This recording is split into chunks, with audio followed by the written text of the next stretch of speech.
King Zorayke's tentacles flare with unbridled fury as his daughter, Princess Vera, utters the unthinkable. She has fallen in love with a human male. The crystalline walls of the Honorian throne room vibrate with the monarch's thunderous bellow, his iridescent skin pulsing with rage. A human? You dare disgrace our royal lineage with such filth? Zorayke's voice echoes through the cavernous chamber, causing the attending courtiers to flinch and retreat. Princess Vera stands defiant, her own tentacles quivering with a mix of fear and determination. Her luminescent skin shimmers with each rapid breath as she faces her father's wrath. His name is Jason Burns, father. He's different from what you think. He's brave, intelligent, and dash. Silence. The king's command reverberates off the crystalline surfaces. This Jason Burns is manipulating you for political gain. Can you not see the threat humans pose to our dominance? Have you forgotten the conflict that rages even now? Vera's eyes narrow, her voice steady despite her father's onslaught. You don't know him as I do. If you just listen, dash. Enough! Zorayke's tentacles lash out, striking the arm of his throne. Guards, confine the princess to her quarters, and find this Jason Burns. Bring him to me, alive. As the elite Una's guards move to escort Vera from the throne room, she manages to activate a hidden communication device. A urgent message speeds its way through subspace, racing towards a human outpost on Honoria's moon. On the lunar surface, Jason Burns receives Vera's warning. His rugged features tighten with concern as he quickly gathers essential supplies. The human explorer and diplomat moves with practiced efficiency, his actions honed by years of navigating alien worlds and delicate interspecies relations. Computer, prepare for immediate launch. Jason commands as he boards a small spacecraft. The ship's systems hum to life, responding to his touch with a quickness that speaks to the superiority of human engineering. As Jason's ship lifts off from the lunar surface, the horizon erupts with the imposing silhouettes of Una's warships. Energy weapons lance out, creating a deadly web of destruction around the human vessel. Jason's hands fly over the controls, his piloting skills evident as he weaves through the barrage. The small ship dances between beams of energy, outmaneuvering the larger Una's vessels with an agility that leaves their gunners frustrated and their commanders seething. With a final burst of speed, Jason's ship breaks free of the Honorian moon's gravity well and vanishes into the depths of space, leaving the Una's fleet floundering in his wake. Back in the crystalline palace, King Zorayke receives news of Jason's escape. His rage knows no bounds as he issues a galaxy-wide decree. Let it be known that the human Jason Burns is an enemy of the Una's empire. A bounty of 1 million credits is offered for his capture. The king's proclamation spreads like wildfire across subspace channels. In the halls of power on countless worlds, diplomats and leaders scramble to respond.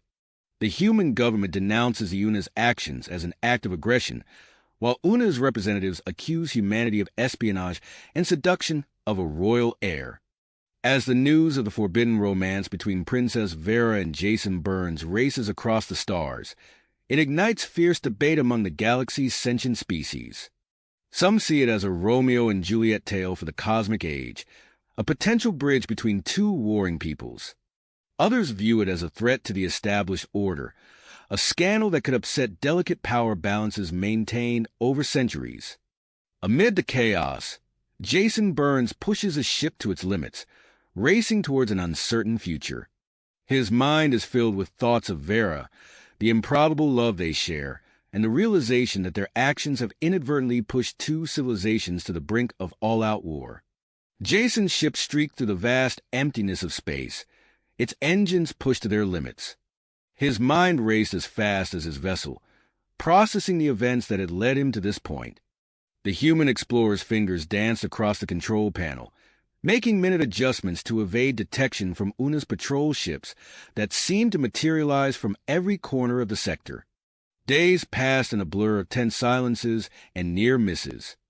Jason's expertise in interstellar navigation, proved invaluable as he charted a course through uncharted regions, relying on instinct and fragments of outdated star charts to stay one step ahead of his pursuers.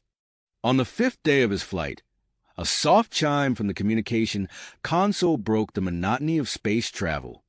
Jason's heart leaped as he recognized the encrypted signature of the incoming transmission. With trembling hands, he decrypted the message, and Princess Vera's voice filled the cramped cockpit. "Jason, my love." Her words came through, tinged with static but unmistakably hers. "I've arranged a safe meeting point on Zephyria. Transmitting coordinates now. Be cautious. My father's reach is long." Relief washed over Jason as he inputted the new coordinates.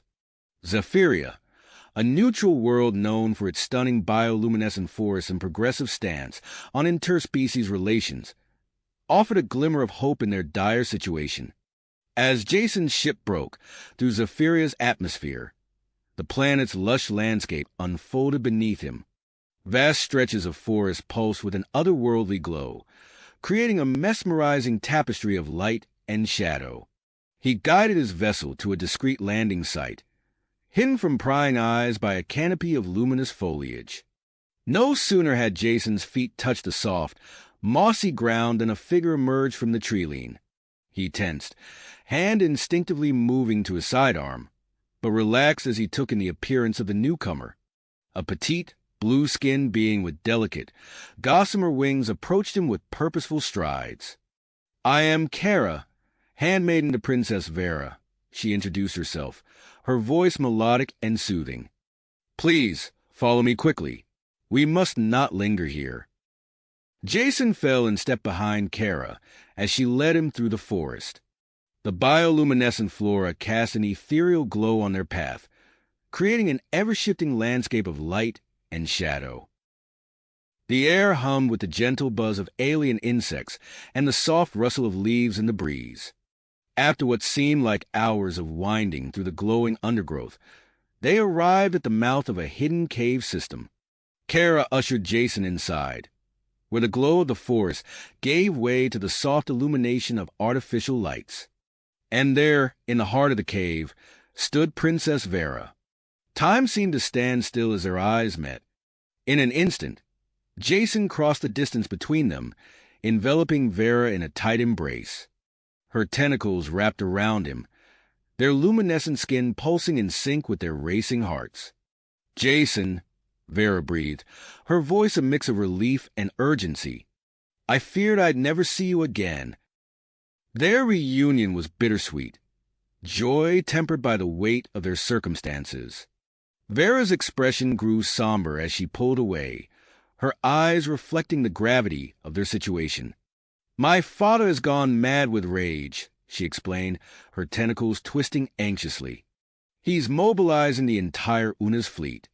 He intends to use our relationship as an excuse to launch a full-scale invasion of human space."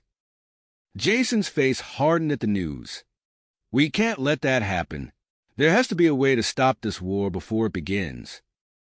Vera nodded, a spark of purpose in her eyes. "There might be. The Galactic Council on Harmony Station. If we can plead our case directly to them, show them that cooperation between our species is possible." "It could prevent the conflict," Jason finished, his mind already racing with the possibilities. As they hurriedly discussed their plan, Kara kept watch at the cave's entrance. The trio worked quickly to gather supplies and prepare for their journey to Harmony Station. The weight of their mission hung heavy in the air, the fate of two civilizations resting on their shoulders. Just as they were about to leave the cave, Kara's wings fluttered in agitation. "Movement in the forest," she hissed. "We're not alone." No sooner had the words left her mouth than the cave erupted into chaos. A group of Una's assassins, their skin a menacing array of pulsating colors, burst from the underbrush. Energy weapons discharged, filling the air with the acrid smell of ozone. Jason's combat training kicked in instantly. He rolled behind a rocky outcropping, drawing his own weapon in one fluid motion. Beside him, Vera's tentacles lashed out, grappling with the nearest attacker. Her natural Una's abilities gave her an edge in close combat, her limbs moving with lightning speed and precision. The bioluminescent forest became a battlefield, flashes of weapons fire mixing with the natural glow of the vegetation. Jason and Vera moved in perfect synchronization, covering each other's blind spots and exploiting openings in the assassin's defense. Kara proved to be more than just a handmaiden, her small size and agility allowing her to flip between the combatants, disrupting the assassin's formations and creating opportunities for Jason and Vera to strike. As the last assassin fell, subdued by a combination of Jason's hand-to-hand skills and Vera's tentacle strike, the trio stood panting in the aftermath of the battle. The skirmish had been brief but intense, leaving them battered but unbroken. "We need to move," Jason said, holstering his weapon. "It won't take long for more to arrive." They raced through the glowing forest, the urgency of their mission amplified by the recent attack. Jason's ship came into view, its sleek form a promise of escape and hope. As they boarded, Jason's fingers flew over the controls, bringing the engines to life. The ship lifted off, leaving behind the bioluminescent beauty of Zephyria and carrying with it the hopes for peace between their species. But as they broke atmosphere and set course for Harmony Station, the ship's sensors blared a warning. A massive Una's battle cruiser materialized from the depths of space, blocking their path. On the display, the scarred face of Admiral Krell, King Zorake's most feared naval commander, appeared. "Jason Burns." The Admiral's voice boomed through the ship's speakers. "By order of King Zorake, you will surrender immediately or face destruction." Jason's hands tightened on the controls, his face hardened in willpower. The true test of their willpower and their love was about to begin. Jason's mind raced, searching for a solution. The Una's battle cruiser loomed before them, its massive form eclipsing the stars. "We can't outrun them," Vera said, her tentacles twitching nervously. Jason nodded grimly. "Then we don't run. We talk." He opened a communication channel to the Una's ship. Admiral Krell's scarred visage filled the screen once more, his eyes narrowing at the sight of Jason and Vera together. "Admiral," Jason said, his voice steady despite the tension thrumming through his body. "We're on our way to address the Galactic Council. I propose you escort us there. Let the Council hear both sides of this story." Krell's face contorted in rage. "You dare to make demands, human?" "It's not a demand," Vera interjected, moving into view. "It's an opportunity, Admiral. A chance to avoid unnecessary bloodshed." For a moment, silence filled the cockpit. Then, to everyone's surprise, Krell laughed. "Very well, Princess. We'll play this game. But know that at the first sign of trickery, I'll blast your ship into cosmic dust." With the Una's battle cruiser following closely, Jason guided their ship towards Harmony Station. The massive space station grew larger in their view screen, its gleaming spires and interconnected modules a testament to interstellar cooperation. As they docked, Jason turned to Vera and Kara. "Stay alert. This isn't over yet." They disembarked, immediately surrounded by a contingent of Harmony Station security forces. Behind them, Admiral Krell and a squad of Una's soldiers emerged from their own ship. The group was escorted through the station's pristine corridors, the tension palpable as humans, Unas, and various other species watched their procession with a mixture of curiosity and apprehension. Upon reaching the council chambers, Jason's heart sank. The room was in chaos. Council members from various species argued vehemently, their voices rising above one another in a cacophony of discord. Suddenly, a series of explosions rocked the chamber. Smoke filled the air as Admiral Krell and his soldiers burst in, their weapons raised. "By order of King Zorake, I demand the immediate arrest of Jason Burns and the return of Princess Vera to Una's custody." Krell's voice boomed over the pandemonium. Station security personnel rushed to confront the Una's intruders, creating a tense standoff. Amidst the confusion, Jason leaned close to Vera and Kara, his voice barely above a whisper. "We need to split up, create diversions. I'll try to reach the central communication hub." Vera nodded, her skin beginning to pulse with an intense bioluminescence. In a flash, she released a burst of blinding light, momentarily stunning the Una's soldiers. Kara took to the air, her delicate wings carrying her above the fray. She darted between the chamber's towering columns, drawing the attention of several Una's troops. Jason seized the opportunity, slipping away from the main confrontation. He navigated the station's winding corridors, his heart pounding in his ears. Turning a corner, he collided with a human woman in a lab coat. "Dr. Alara Nova," she introduced herself, recognition flickering in her eyes. "You're Jason Burns. I've seen you on the news broadcasts."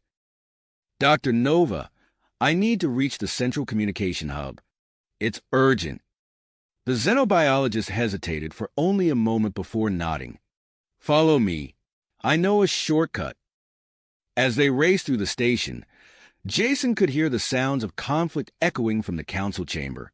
He silently prayed that Vera and Kara were safe. In the chamber, Vera engaged in a verbal sparring match with the Una soldiers. Her intimate knowledge of their culture allowed her to plant seeds of doubt in their minds. "Think about why you're here," she implored. "Is this truly about justice, or is it about control? About fear of the unknown?" Her words struck a chord with some of the younger Una's troops. They exchanged uncertain glances, their grip on their weapons loosening slightly. Meanwhile, Jason and Dr. Nova reached the communication hub. They worked feverishly to bypass the Una's jamming signals, their fingers flying over the controls. "Got it," Dr. Nova exclaimed as the system came to life. Jason wasted no time. He established a direct link to King Zoreke on Honoria, broadcasting the feed to every screen in the council chamber and throughout the station. "King Zoreke," Jason began, his voice steady and clear, "I stand before you not as an enemy, but as someone who loves your daughter. Our relationship represents an unprecedented opportunity for cooperation between humans and the Unas." As he spoke, Vera entered the frame, standing united with Jason. The council members and even some Una's soldiers watched in rapt attention as the couple made their case for peace. "Father," Vera said, her voice filled with emotion, "there's something you need to know.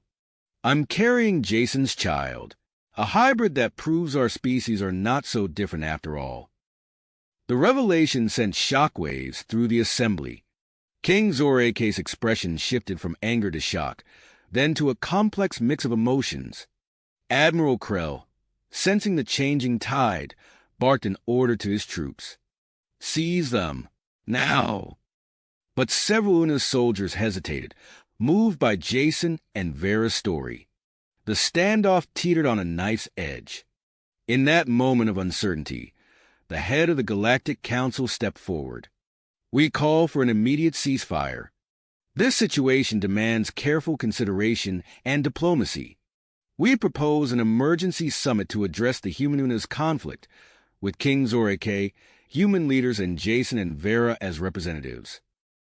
As the tension in the chamber began to dissipate, Dr. Nova approached Jason and Vera, her eyes alight with scientific curiosity. "Your relationship, your child. This could revolutionize our understanding of interspecies relations," she said. "Would you consider allowing me to conduct a study?" Jason and Vera exchanged a glance, a silent communication passing between them. They had overcome the immediate threat, but they knew the road ahead would be fraught with challenges. The upcoming summit, the scientific study, the future of their unborn child. All of it loomed before them, a complex tapestry of uncertainty and hope.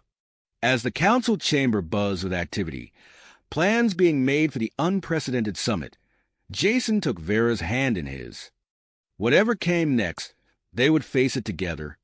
Together, the weight of their shared experiences, the challenges they had overcome, and the uncertain future ahead hung in the air between them. As the council chamber continued to buzz with activity, a stern-faced security officer approached the couple. "Mr. Burns, Princess Vera, if you'll follow me. We've prepared a secure diplomatic suite for you and your companions." Jason nodded, relief washing over him at the prospect of a moment's respite. He glanced at Vera, her tentacles still slightly agitated from the recent confrontation. "Let's go. We could all use a breather."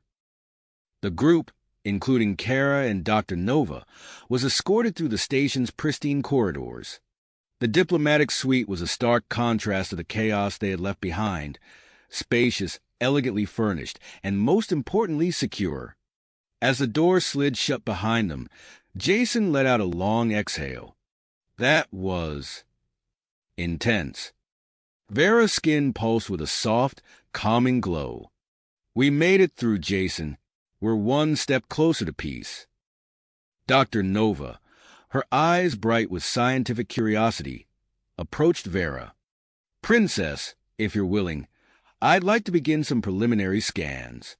Your pregnancy is unprecedented, and the data could be crucial for understanding human-Una's compatibility." Vera hesitated for a moment, her tentacles curling protectively around her midsection. She looked to Jason, who gave her a reassuring nod. "All right, doctor," Vera agreed. "But please be gentle." As Dr. Nova began her examination, using a portable scanner she had brought with her, Jason and Kara moved to the suite's communication terminal. They needed to stay informed about the rapidly evolving situation outside. "Reports coming in," Kara announced, her delicate wings fluttering as she processed the information. "King Zorike has just arrived on the station with a small entourage. He's agreed to participate in the emergency summit." Jason's face hardened. "He's here? Already?" Before anyone could respond, the suite's intercom crackled to life. "Mr. Burns, Princess Vera," a station official's voice came through. "King Zorike has requested a private audience with you both. He's waiting in the adjacent conference room." The tension in the room ratcheted up several notches. Vera's bioluminescence flickered rapidly, betraying her anxiety. Jason moved to her side, taking her hand in his. "We knew this moment would come," he said softly. "Are you ready?" Vera squared her shoulders, her royal upbringing evident in her posture. "As ready as I'll ever be. Let's face my father together." As they moved towards the door, Jason's hand brushed against the pocket of his jacket. He felt the outline of a data crystal, a discovery he had made on a distant planet, one that could change everything. He had been waiting for the right moment to reveal it, and now, facing King Zorike, that moment had arrived. The conference room door slid open, revealing the imposing figure of King Zorike. His regal tentacles were rigid with scarcely controlled emotion, his skin pulsing with a complex pattern of colors that reflected his inner turmoil. "Father," Vera said, her voice steady despite the circumstances. King Zorike's gaze moved between his daughter and Jason, his expression unreadable. "Explain yourselves," he demanded, his voice a low rumble. Jason stepped forward, his hand moving to his pocket. "Your Majesty, before we begin, there's something you need to see." He produced the data crystal, its facets glinting in the room's soft light. "This contains information that could change everything we thought we knew about humans and Unas." King Zorike's eyes narrowed, but curiosity flickered across his features. "Speak, human." As Jason began to explain the contents of the data crystal, the scene outside the conference room grew increasingly tense. Admiral Krell, his pride wounded and his loyalty to Una's supremacy unwavering, huddled with a group of like-minded hardliners in a shadowy corner of the station. "We cannot allow this farce to continue," Krell hissed, his scarred face contorted with rage. "The very idea of human Una's cooperation is an abomination. And this hybrid child? It cannot be allowed to exist." One of his conspirators, a scientist with cold, calculating eyes, spoke up. I may have a solution, Admiral. A genetically engineered pathogen designed to target humans and other species, but harmless to Unas. We could release it into the station's life support systems. Krell's eyes gleamed with cruel approval. Do it. Let's see how eager they are to negotiate when they're fighting for their lives. As the conspirators set their plan in motion, the summit began in earnest. Representatives from various alien races filed into the Grand Assembly Hall, including a delegation of Zephyrians, their delicate wings creating a soft breeze as they moved. In the conference room, King Zorke sat in stunned silence, the implications of the data crystal's contents sinking in. The evidence of shared ancestral origins between humans, and Unas shook the very foundations of his beliefs. This changes everything, he murmured, his skin cycling through a range of colors. Vera seized the moment. Father, can't you see? This is an opportunity for our people to come together, to learn from each other. Jason and I, our child, we're living proof that cooperation is possible. King Zorake's gaze fell to Vera's midsection, his expression softening almost imperceptibly.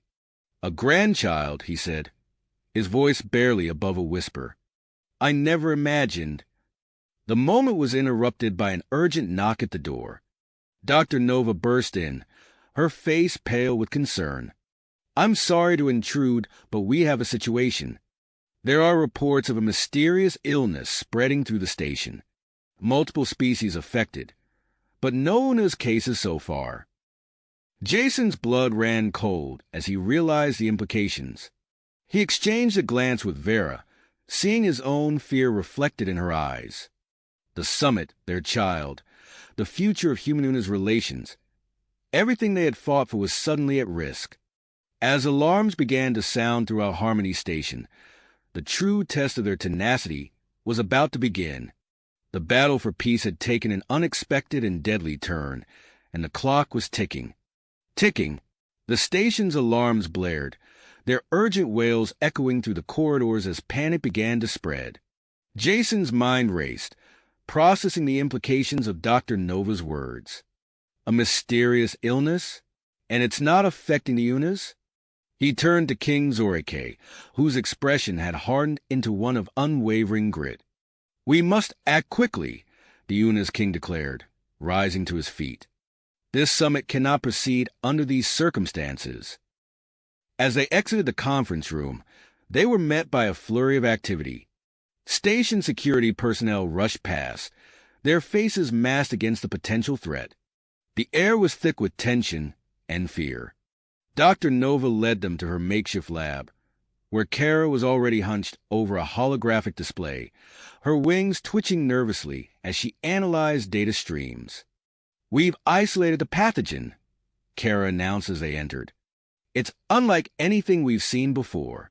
Highly engineered, targeting multiple species, but leaving Una's physiology untouched. Jason's fists clenched at his sides. This is Krell written all over it. As if on cue, the lab's communication panel lit up with an incoming transmission. Admiral Krell's scarred visage filled the screen, his eyes gleaming with malice. Enjoy my little gift, he sneered. Consider this a demonstration of Una's superiority. Your precious summit is over before it began. King Zorke stepped forward, his tentacles rigid with anger. Krell, you fool. You've doomed us all with your actions. The Admiral's laughter cut through the air like a knife. Oh, I think not, Your Majesty. The Unas will survive, as we always have. The weak will perish, as they should. The transmission cut off abruptly, leaving the room in stunned silence. It was Vera who broke it, her voice filled with perseverance. We need a cure and fast.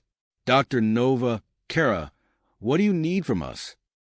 The two scientists exchanged glances before Dr. Nova spoke. We need more data on how the pathogen interacts with different physiologies.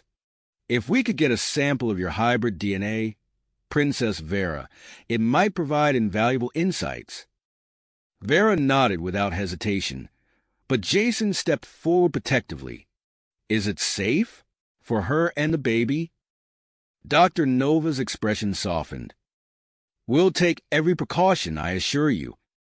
As they prepared for the procedure, King Zorke paced the lab, his skin cycling through a range of colors reflecting his inner turmoil.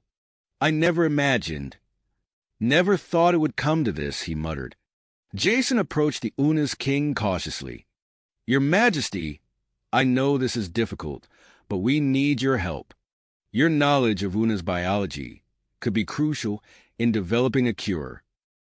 King Zoreke's gaze met Jason's, and for a moment, the human saw a flicker of respect in those alien eyes. You're right, of course. We must put aside our differences if we are to survive this crisis. As Dr. Nova carefully extracted a sample from Vera, Kara's wings suddenly fluttered with excitement. Wait, I'm detecting something unusual in the fetal cells. There's an energy signature unlike anything I've seen before. Dr. Nova rushed to examine the readings, her eyes widening in amazement. This could be it. The hybrid cells are producing an energy that seems to neutralize the pathogen on contact. Excitement rippled through the room, but it was quickly tempered by Dr. Nova's next words. The problem is, we need a larger sample to synthesize enough of the antidote, and that would require a more invasive procedure, Vera finished, her hand resting protectively on her abdomen. Jason felt his heart constrict. No, absolutely not. It's too dangerous. Vera's tentacles reached out to caress his face. Jason, we don't have a choice. Thousands of lives are at stake. King Zorke stepped forward, his voice filled with a newfound humility. I may be able to help. Una's medical technology is more advanced in certain areas. We have techniques that could make the procedure safer for both Vera and the child. Jason looked between Vera and her father, torn between fear for his family and the desperate need to save the station's population. Finally, he nodded, his voice barely above a whisper. Okay, let's do it. As they prepared for the risky procedure, alarms continued to blare throughout Harmony Station. The race against time had begun, with the fate of multiple species hanging in the balance. Jason held Vera's hand tightly, silently praying that their love and the unique life they had created together would be enough to overcome the hatred and fear that had brought them to this moment. In the operating room, Dr. Nova and King Zoreke worked side by side, their previous animosity forgotten in the face of crisis. Jason stood at Vera's side, his hand clasped tightly in hers as the delicate procedure began. The air was thick with tension, broken only by the steady beep of medical monitors and the occasional murmur between the doctors. Suddenly, Vera's body began to glow with an otherworldly light. The energy emanating from her hybrid child intensified, filling the room with a soft, pulsating radiance. Dr. Nova gasped in wonder as she carefully extracted a small sample of the glowing energy. It's working, she exclaimed, her voice filled with awe. The energy is even more potent than we anticipated. As the procedure concluded, Vera's glow faded, and she slipped into a peaceful sleep. Jason brushed a tender kiss across her forehead before turning to Dr. Nova and Kara. How soon can you synthesize the antidote? Kara's wings fluttered with excitement. We're already processing it now. Distribution can begin within the hour. King Zoreke placed a surprisingly gentle hand on Jason's shoulder. You and my daughter have shown remarkable courage. Perhaps I've been too hasty in my judgments. Before Jason could respond, the lab's communication panel lit up once more. This time, it was a station security officer, his face grim. Mr. Burns, Your Majesty, we've located Admiral Krell. He's barricaded himself in the council chambers with a group of loyalists. They're demanding safe passage off the station in exchange for the deactivation codes for the pathogen. Jason's fist tight. He's bluffing. We already have the cure. King Zoreke's tentacles writhed with anger. Krell has gone too far. It's time to end this. As they formulated a plan to confront the rogue admiral, Dr. Nova and Kara worked feverishly to produce and distribute the antidote. Reports began to trickle in of infected individuals, showing signs of rapid recovery. Jason stood at the threshold of the lab, his gaze shifting between the sleeping form of Vera and the chaotic corridor beyond.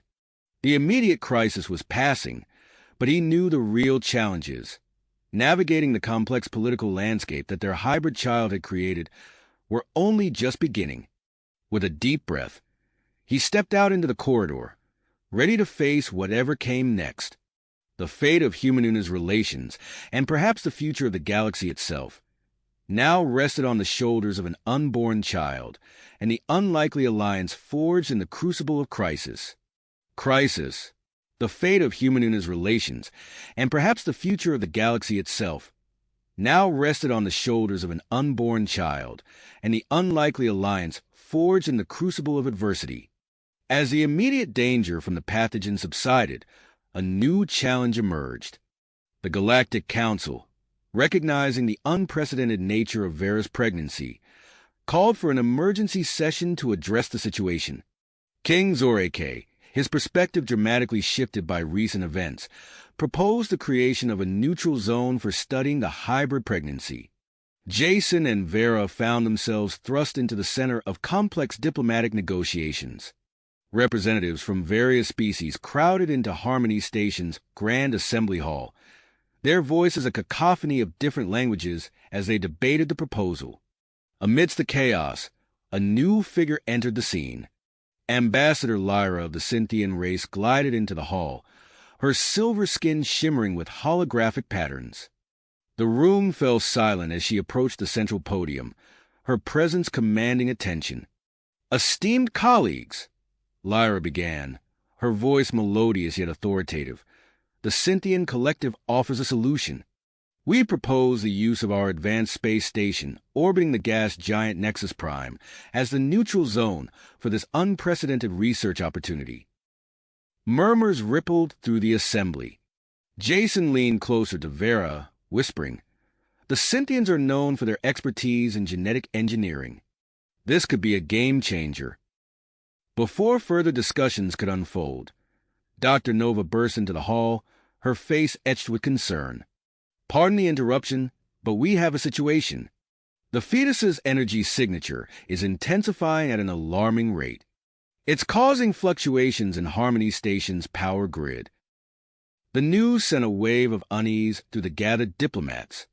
Jason felt a cold knot of fear form in his stomach as he looked at Vera, noticing for the first time the faint flicker of energy beneath her iridescent skin. King Zoreke's tentacles writhed with agitation. "What are the implications of this development, Doctor?" Dr. Nova's expression was grim. "At this rate, it may not be safe to carry the pregnancy to term on any inhabited world or space station. The energy emissions could pose a significant risk." The assembly erupted into chaos, with various factions arguing over the best course of action. Jason, his mind racing, suddenly recalled a recent discovery from his days as an explorer. "Wait," he called out, his voice cutting through the din. "There might be another option. I recently mapped an uninhabited planet we called Eden. It has a unique electromagnetic field that could potentially contain and stabilize the hybrid child's energy output." The proposal sparked intense debate among the council members. King Zoreke, seeing an opportunity to further cement the new human-Una's alliance, stepped forward. "The Una's empire will provide a small fleet to escort and protect this expedition," he declared, his voice resonating with newfound purpose. As preparations for the Eden expedition began, a new complication arose. Earth's government, unwilling to relinquish control of the situation, dispatched Admiral Helena Morgan to Harmony Station. The decorated military leader arrived with a contingent of human warships, her stern face filling the communication screens throughout the station. "In the interest of galactic security," Admiral Morgan announced, her voice cold and unyielding, "Earth demands that Jason Burns and the hybrid child be placed in our custody immediately." The demand sent shockwaves through the delicate diplomatic balance. King Zorke, much to everyone's surprise, took a firm stance against Earth's aggression. Any attempt to forcibly remove Jason or my daughter will be considered an act of war against the Una's empire, he declared, his skin flushing deep crimson. The standoff between the human and Una's fleets created a powder keg atmosphere around Harmony Station. Ambassador Lyra, seizing the opportunity to elevate the Cynthian standing, stepped in to mediate. Perhaps a compromise, she suggested, her holographic patterns swirling faster with excitement. The Eden expedition could proceed with a mixed crew of humans, Unas, and Cynthians. This would ensure transparency and cooperation among all parties. As the factions debated Lyra's proposal, Jason noticed Vera's discomfort growing. Her skin flickered uncontrollably, and her tentacles spasmed with increasing frequency. Dr. Nova pulled them aside, her voice low and urgent. The energy emissions are causing physical strain on Vera's body. If we don't act soon, both she and the child could be at risk. Faced with this dire warning, Jason knew they couldn't afford to wait for the diplomats to reach a consensus. With a silent nod to Vera, he made his decision. Under the cover of the continuing negotiations, Jason enlisted the help of Kara, the loyal Zephyrian handmaiden. Together, they began secretly preparing Jason's small spacecraft for immediate departure to Eden. As they made final preparations, Dr. Nova insisted on joining them. My expertise will be crucial for managing Vera's condition during the journey, she argued, leaving no room for debate. Just as they were about to board the ship, alarms blared throughout the station. Admiral Morgan had discovered their plan and was moving to intercept them. In a surprising turn of events, King Zoreke's voice came over the communication system. Attention all Una's vessels. Commence complex maneuver pattern Zeta. 9 immediately. The sudden flurry of activity from the Una's fleet confused the human ship's sensors, creating a brief window of opportunity. Jason seized the moment, guiding his craft out of the docking bay and into open space. As they accelerated away from Harmony Station, Jason caught a glimpse of the chaotic scene they were leaving behind. Human and Una's ships danced a dangerous ballet, while the Cynthian vessel hovered at the edges, its intentions unclear. With a silent prayer to whatever cosmic forces might be listening, Jason punched in the coordinates for Eden. The ship's engines hummed to life, preparing for the jump to hyperspace. Vera reached out, her tentacles intertwining with Jason's fingers. Despite the pain evident in her eyes, she managed a smile. "Whatever happens," she whispered, "we're in this together." As the stars around them stretched into brilliant lines of light, Jason couldn't help but wonder what challenges awaited them on Eden. The fate of their child, and perhaps the entire galaxy, now rested on the success of their high-stakes endeavor. The ship plunged into hyperspace, carrying its precious cargo of hope towards an uncertain future. Behind them, the various factions left on Harmony Station scrambled to adjust their strategies, unaware that the next chapter of this interstellar drama was about to unfold on a distant, uncharted world. The stars streaked past the viewport as Jason's small spacecraft hurtled through hyperspace, its precious cargo of hope and uncertainty nestled within. As the brilliant lines of light suddenly collapsed back into pinpricks, Jason's breath caught in his throat. Before them, filling the view screen, was Eden. The planet was a stunning mosaic of vibrant blues, greens, and swirling patterns of electromagnetic storms that danced across its atmosphere. "It's beautiful," Vera whispered, her tentacles gently pressed against the viewport. Despite her weakened state, her eyes shone with wonder. Dr. Nova's voice cut through the moment of awe. The planet's electromagnetic field is already having an effect. Vera's vital signs are stabilizing. As Jason guided the ship into Eden's atmosphere, the sensors chirped insistently. "We're picking up an unusual energy signature from the surface," Kara reported, her wings fluttering with excitement. "It seems to be resonating with the fetus's emissions." The descent was smooth, and Jason landed the craft in a clearing surrounded by strange, bioluminescent flora that pulsed with an otherworldly light. As the team disembarked, they were enveloped by the humid air of Eden, rich with unfamiliar scents. Dr. Nova wasted no time in setting up her medical equipment, creating a makeshift clinic to monitor Vera's condition. "The electromagnetic field is doing wonders," she announced, studying the readouts. "The fetus's energy output has significantly decreased." While Vera rested under Dr. Nova's watchful eye, Jason and Kara began to explore the immediate vicinity. They collected samples of the glowing plants and soil, marveling at the alien beauty of their surroundings. "It's like nothing I've ever seen," Jason murmured, examining a flower that seemed to shift colors as he watched. Kara nodded in agreement, her antennae twitching as she scanned the environment. "The biodiversity here is off the charts. We could spend lifetimes studying this place." As night fell on Eden, casting the bioluminescent forest in an ethereal glow, Jason returned to Vera's side. They sat together outside the ship, gazing up at unfamiliar constellations. "Do you think we did the right thing?" Vera asked, her voice barely above a whisper. Jason took her hand, marveling at how her iridescent skin seemed to glow in harmony with the surrounding flora. "We didn't have a choice. This place, it feels right, like we were meant to come here."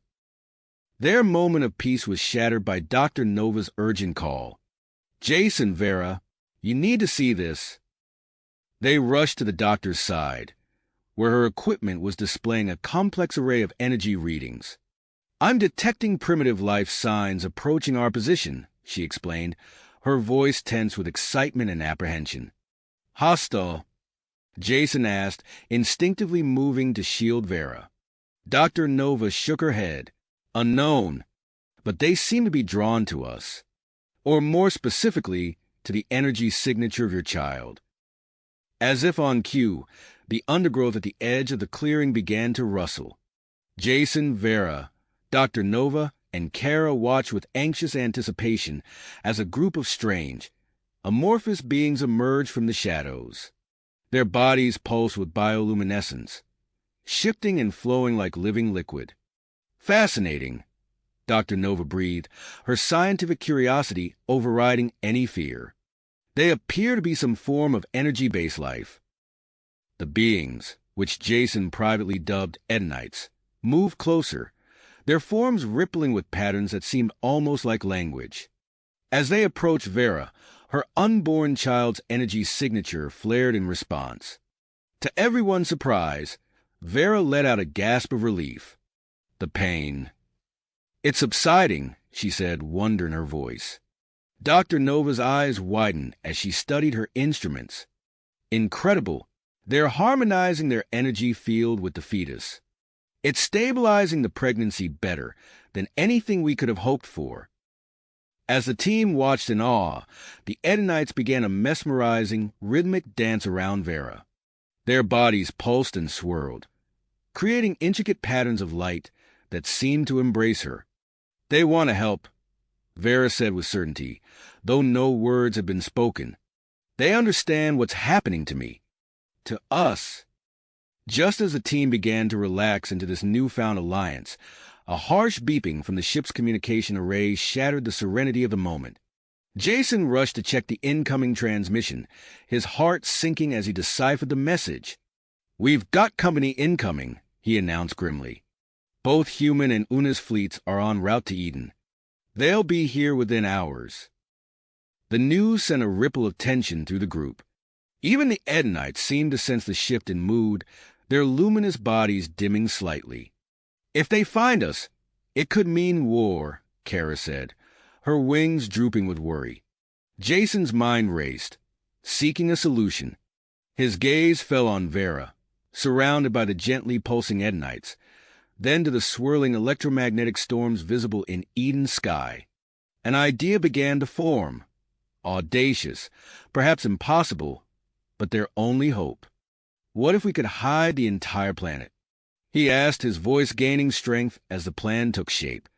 A planetary cloak, using the combined energy of Eden's electromagnetic field, the Edenites, and our child. Dr. Nova's eyes widened as she grasped the implications. Theoretically possible, but the energy requirements would be enormous. "I'll do it," Vera said, her voice firm despite her weakened state. "Our child and I, we can be the conduit." As the distant stars began to shimmer with the approach of the rival fleets, the team sprang into action. Dr. Nova and Kara worked feverishly to modify their equipment, integrating it with the Edenites' natural energy manipulation abilities. Jason knelt beside Vera, who was now surrounded by a ring of softly glowing Edenites. "Are you sure about this?" he asked, concern etched on his face. Vera's tentacles curled around his hand, her touch both alien and achingly familiar. "We've come too far to turn back now," she said, her eyes shining with drive. As the first ships began to appear in Eden's sky, Jason gave the signal. Vera closed her eyes, channeling the immense energy of her unborn child. The Edenites' dance intensified, their bodies becoming blurs of light. Dr. Nova's hastily assembled device hummed to life, tapping into the planet's electromagnetic field. A shimmering veil of energy began to spread across the sky, growing larger with each passing second. Jason watched in awe as Eden's entire atmosphere seemed to ripple and shift. In the space above, Admiral Morgan's flagship suddenly rocked with confusion. "Sir," her sensor officer reported, panic in his voice, "we've lost all readings on the planet. It's gone." A similar scene played out on King Zorake's command ship. The planet that had been their destination simply vanished from all instruments. Back on the surface, Jason's elation at their success was short-lived. Vera suddenly went limp, her skin losing its iridescent glow. "Vera," he cried, catching her as she collapsed.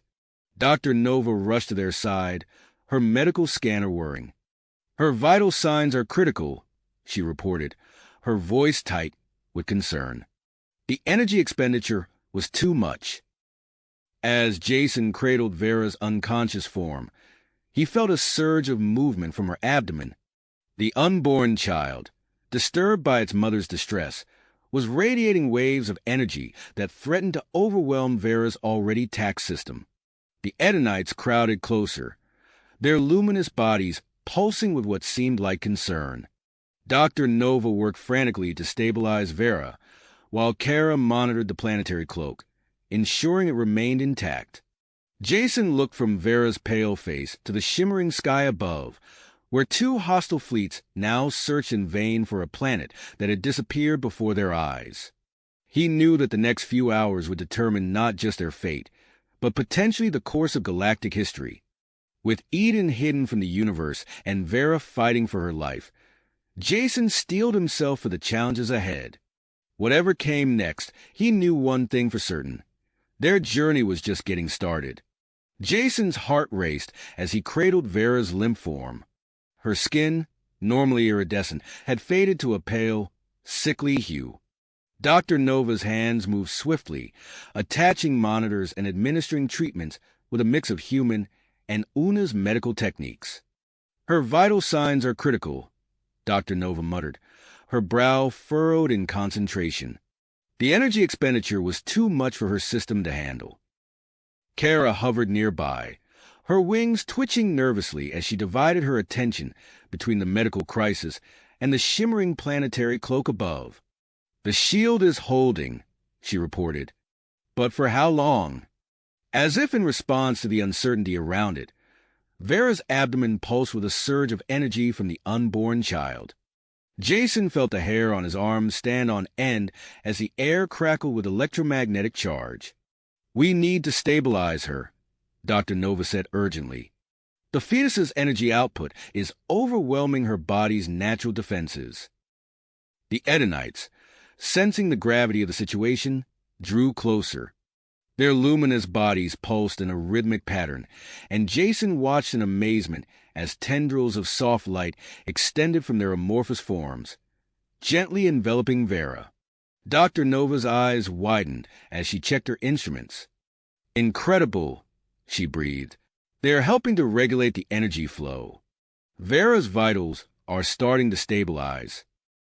Over the next few hours, Jason remained by Vera's side, watching anxiously as Dr. Nova and the Edenites worked in tandem to bring her back from the brink. Slowly, color returned to Vera's skin, and her breathing became more regular. As dawn broke over Eden's hidden landscape, Vera's eyes fluttered open. "Jason," she whispered, her voice weak but steady. "I'm here," he said, squeezing her hand gently. "You did it, Vera. Eden is safe." Before they could celebrate further, one of the Edenites approached, its body rippling with urgency. It gestured towards the dense foliage beyond their makeshift camp. "I think it wants us to follow," Kara observed, her antennae twitching with curiosity. With Dr. Nova's approval, they carefully helped Vera to her feet. The Una's princess leaned heavily on Jason as they made their way through the bioluminescent undergrowth, following the pulsing light of their Edenite guide. After a short journey, they found themselves at the mouth of a vast cavern system. Cool air wafted from the entrance, carrying strange earthy scents. The Edenite glided into the darkness, its bioluminescent body casting a soft glow on the rock walls. "These caverns," Dr. Nova mused as they entered, her voice echoing slightly, "they seem to resonate with the same energy signature as the fetus." As they ventured deeper, Jason noticed intricate markings etched into the cavern walls. Geometric patterns and unfamiliar symbols glowed faintly in the Edenite's light. "These markings," Kara said, running her hand along the wall, "they're not natural formations. This place, it might have been home to an advanced civilization." The group exchanged meaningful glances. The implications were staggering. Could there be a connection between Eden's unique properties and the unprecedented compatibility between humans and Unas? Their Edenite guide led them to a vast chamber deep within the cavern system. Here, the air hummed with energy, and the walls pulsed with a soft, rhythmic light. "This is perfect," Dr. Nova declared, already setting up her equipment. "The natural shielding here will help contain and amplify the child's energy. We should move our base of operations here." As they worked to establish their new headquarters, Vera's condition continued to improve. The cavern's unique properties seemed to have a stabilizing effect on both her and the unborn child. Days passed as they settled into their new underground home.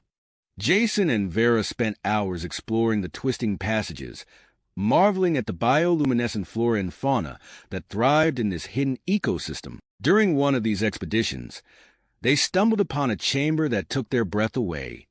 At its center stood a massive crystalline structure, pulsing with an inner light that matched the rhythm of their unborn child's energy emissions. "Jason," Vera gasped, her hand instinctively moving to her abdomen, "I can feel it. It's calling to our child." Dr. Nova arrived quickly when they reported their discovery. Her eyes gleamed with excitement as she analyzed the crystal. "This could be the key to stabilizing and enhancing the planetary cloak," she explained. "But integrating it with our technology will be challenging and dangerous." As if to emphasize her point, their first attempt to connect the crystal to their makeshift cloaking system resulted in a massive energy surge. The cavern walls trembled, and for a heart-stopping moment, Jason feared they had compromised their hidden sanctuary. Above the planet's surface, aboard her flagship, Admiral Helena Morgan frowned at her sensor readings. "There," she said, pointing to a blip on the screen. "For a moment, I thought I saw. Never mind. Continue the sweep." Back in the caverns, unaware of how close they had come to discovery, the team regrouped. Vera, who had been resting nearby during the attempt, sat up with a start. "I felt something," she said, her eyes wide. "When the crystal activated, it was like I could sense the electromagnetic fields around us." Dr. Nova ran a quick scan, her expression a mix of concern and fascination. Your biology is adapting, she explained. The pregnancy is causing accelerated changes, allowing your body to handle the child's energy signature. As the days stretched on, Vera's newfound abilities grew stronger. She learned to manipulate the electromagnetic forces around her in small ways, creating shimmering patterns in the air or gently levitating small objects. The Edenites, too, seemed to be evolving. Their interactions with Vera and the unborn child led to rapid advancements in their own energy manipulation abilities. They formed a protective circle around Vera, using their powers to soothe the fetus and regulate its energy output. Despite these developments, tension remained high. Each attempt to harness the crystal's power brought them closer to their goal, but also risked revealing their location to the fleets they knew were searching for them. Then, during one of their experiments, disaster struck. A sudden fluctuation in the planetary cloak created a brief window, just long enough for the searching fleets to lock onto their position. "They're coming," Kara announced, her wings buzzing with agitation as she monitored their long-range sensors. "Both human and Una's ships. We have hours at most." Jason looked from the approaching threat displayed on their screens to Vera, her face set with purpose despite her fatigue. An idea began to form. Audacious, perhaps impossible, but potentially their only hope. "The crystal," he said, his mind racing. What if we used it, combined with Vera's abilities, to create a localized time dilation field? Dr. Nova's eyes widened as she grasped the implications. It could buy us the time we need to fully understand and control the child's powers before they arrive. But the risks... "I'll do it," Vera said firmly, placing her hand on the pulsing crystal. "We've come too far to give up now." As the distant rumble of approaching ships began to fill the air, they set their desperate plan into motion. Vera stood at the center of the chamber, her hands on the crystal, channeling its power along with her own newfound abilities. The Edenites circled her, their bodies undulating with waves of energy. The air around them began to ripple and distort. Jason watched in awe as the world beyond their cavern seemed to slow to a crawl.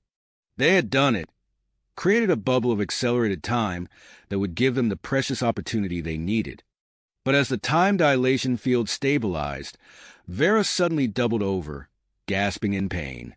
Dr. Nova rushed to her side, scanner in hand.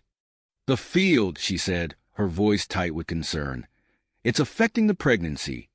The fetus, it's growing at an accelerated rate." Jason's eyes met Vera's, seeing his own mix of fear and persistence reflected there. They had bought themselves time, but at what cost? As the time dilation field hummed around them, they faced a very real possibility that their child, this unprecedented hybrid that held the key to their future, might be born not in months, but in mere days. In the accelerated time bubble, surrounded by the pulsing crystal and the watchful Edenites, Jason and his team braced themselves for the challenges that lay ahead.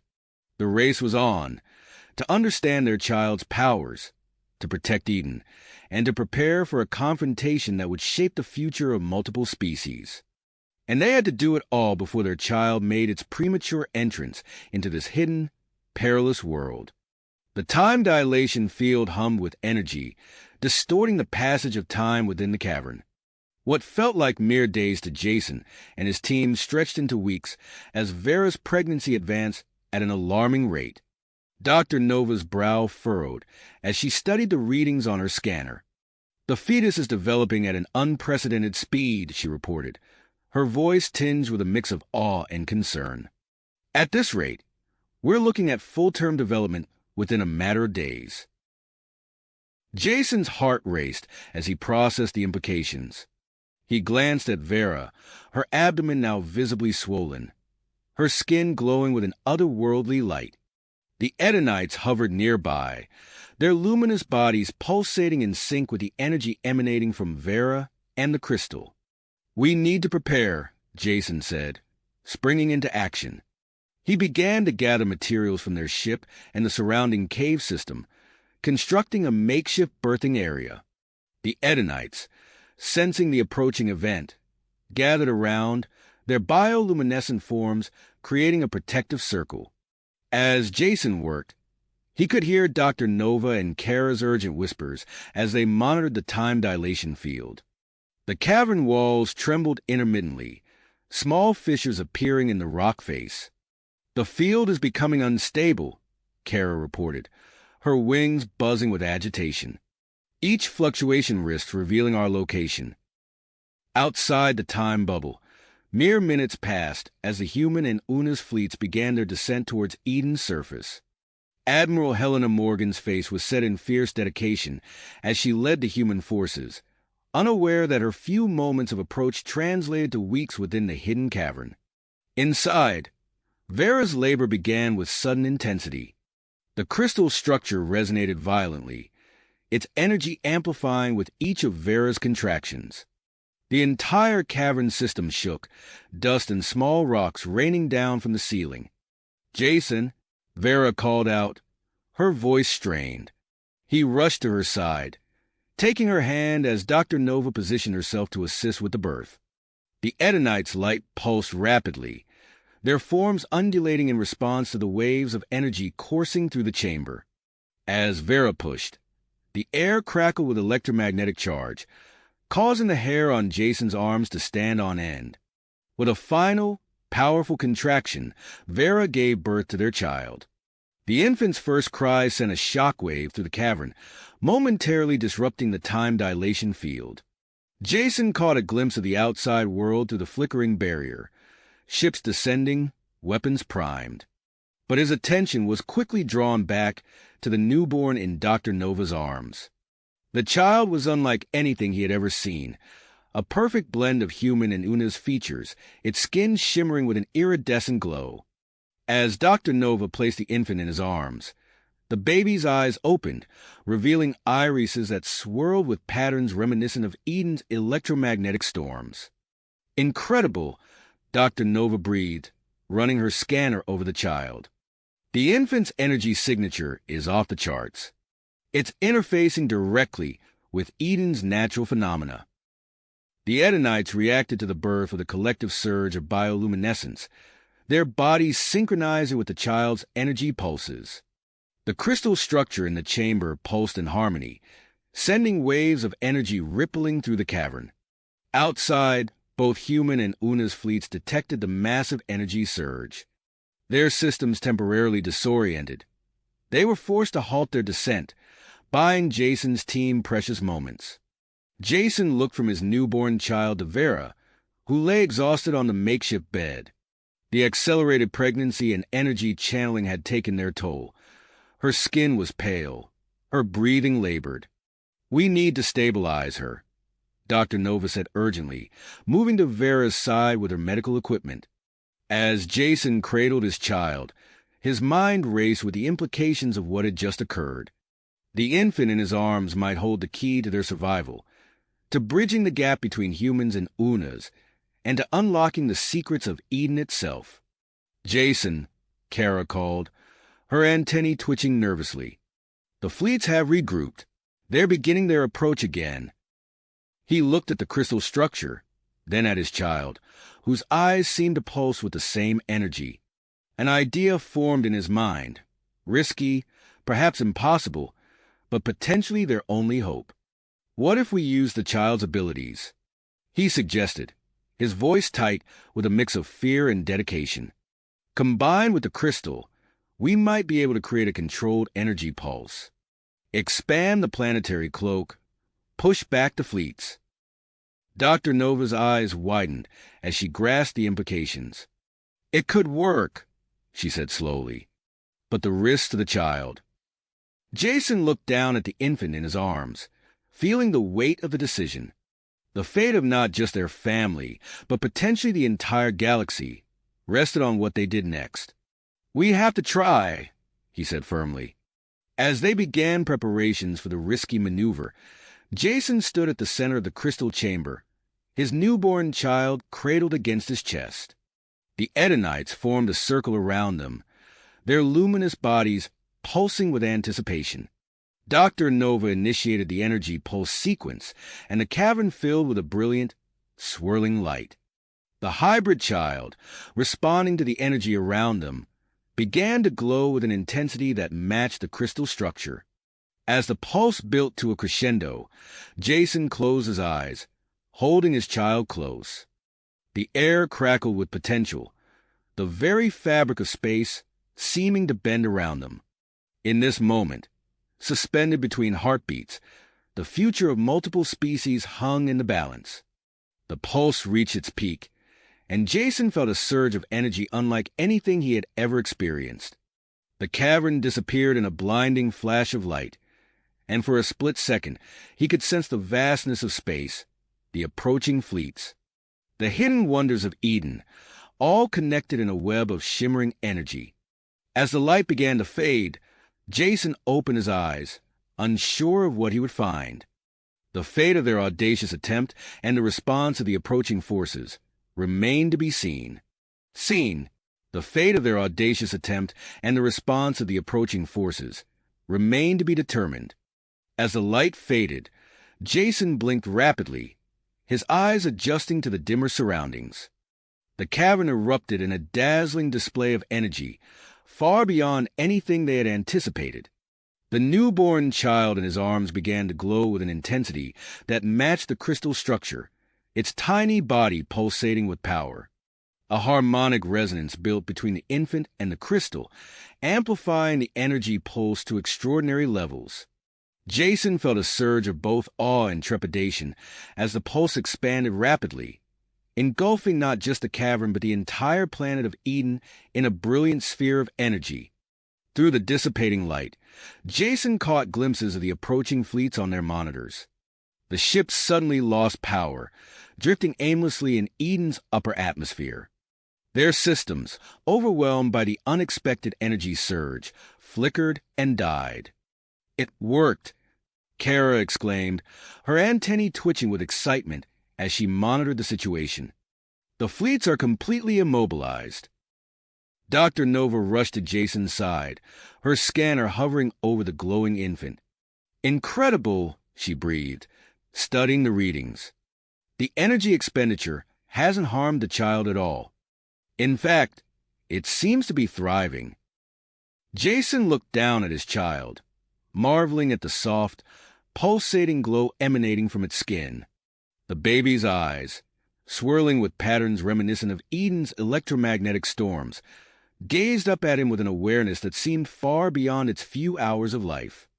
Vera stirred on the makeshift bed, her color returning. "What happened?" she asked, her voice weak but gaining strength. "Our child just saved us all," Jason replied, moving to her side. The Edenites gathered around them, their luminous bodies flickering in intricate patterns. Jason sensed a deep reverence and curiosity in their movements as they observed the hybrid infant. Suddenly, Kara's console began beeping urgently. "Jason, you need to see this," she called, her wings buzzing with agitation. On the monitor, they watched as a new phenomenon unfolded. The energy pulse had triggered a planet-wide reaction. Eden's electromagnetic field surged, creating a self-sustaining energy barrier around the entire planet. "It's some kind of defense system," Dr. Nova said, analyzing the data streaming across her pad. "The barrier is permeable to matter, but it's scrambling any advanced technology that tries to pass through it." Jason's mind raced with the implications. "This gives us an advantage," he said. "We need to establish communication with the fleets while we have the upper hand." Kara nodded, already moving to modify their communication equipment. "I can reconfigure our systems to penetrate the barrier," she said. "It'll take some time, but it's doable." As they worked, Jason noticed his child making subtle movements with its hands. To his astonishment, localized openings began to appear in the energy barrier, visible on their monitors. "Dr. Nova," he called, "are you seeing this?" The scientist hurried over, her eyes widening as she observed the phenomenon. "The child is manipulating the barrier at will," she said, her voice filled with wonder. "This changes everything." Jason looked at Vera, who had managed to sit up, watching their child with a mixture of pride and concern. "We have a chance to end this conflict," he said, "but we need to move quickly." He turned to address the team. "Here's the plan, Kara. Keep working on establishing communication.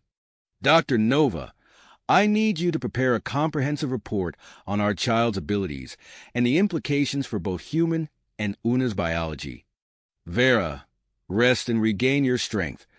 We'll need you for what comes next." The Edenites, sensing the gravity of the situation, formed a protective circle around the family. Their bioluminescent bodies pulsed in sync with the child's energy signature, creating a soothing atmosphere in the cavern. As the team sprang into action, Jason cradled his child, marveling at the power contained in such a small form. He knew that the next few hours would be critical. They had to convince two hostile forces to set aside their differences and embrace an unprecedented opportunity for cooperation. The fate of not just their family, but potentially the entire galaxy, rested on their ability to bridge the gap between human and Una civilizations. As Kara's equipment hummed to life, preparing to broadcast their message across the stars, Jason steeled himself for the challenges ahead. As Jason contemplated their next move, a soft gurgling sound caught his attention. He looked down at the child in his arms and gasped. Before his eyes, the infant's features were changing rapidly. Within minutes, the newborn had transformed into a small toddler, its eyes growing more vibrant and aware. "Dr. Nova," Jason called urgently. "Something's happening to the child."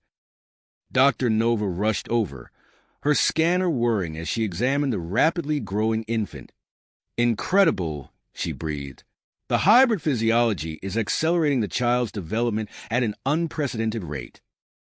Vera struggled to sit up, her eyes wide with a mixture of wonder and concern. "Is our baby okay?" she asked, her voice trembling.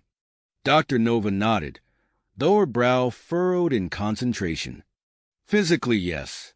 But this rapid growth is causing fluctuations in Eden's electromagnetic field.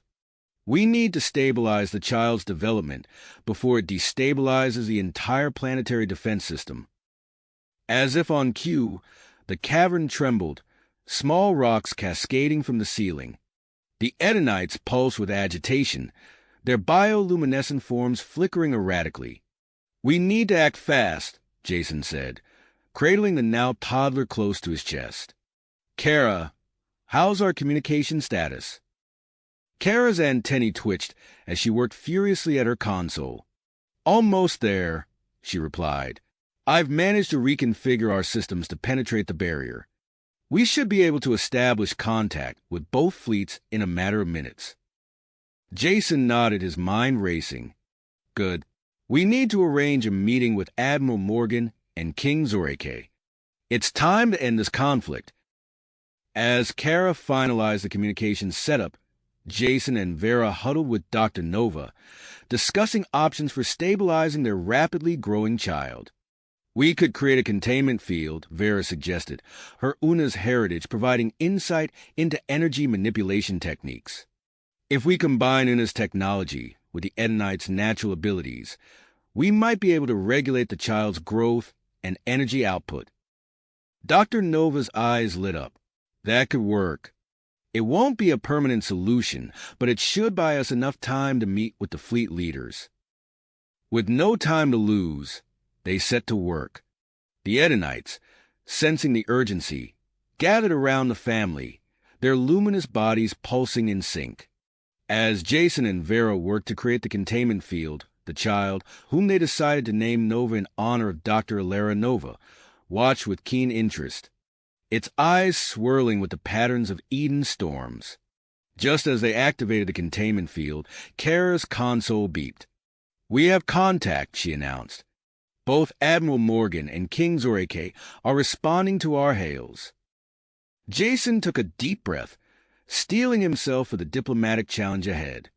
He approached the communication array, Nova held securely in his arms within the shimmering containment field. "Admiral Morgan, King Zoreke," he began, his voice steady despite the gravity of the situation. I'm Jason Chun. We have a proposal that could end this conflict and usher in a new era of cooperation between our species. Skepticism radiated from both leaders, their faces taut with suspicion on the holographic displays. "And why should we trust you?" Admiral Morgan demanded, her eyes narrowing. In response, Jason nodded to Nova, who seemed to understand instinctively what was needed.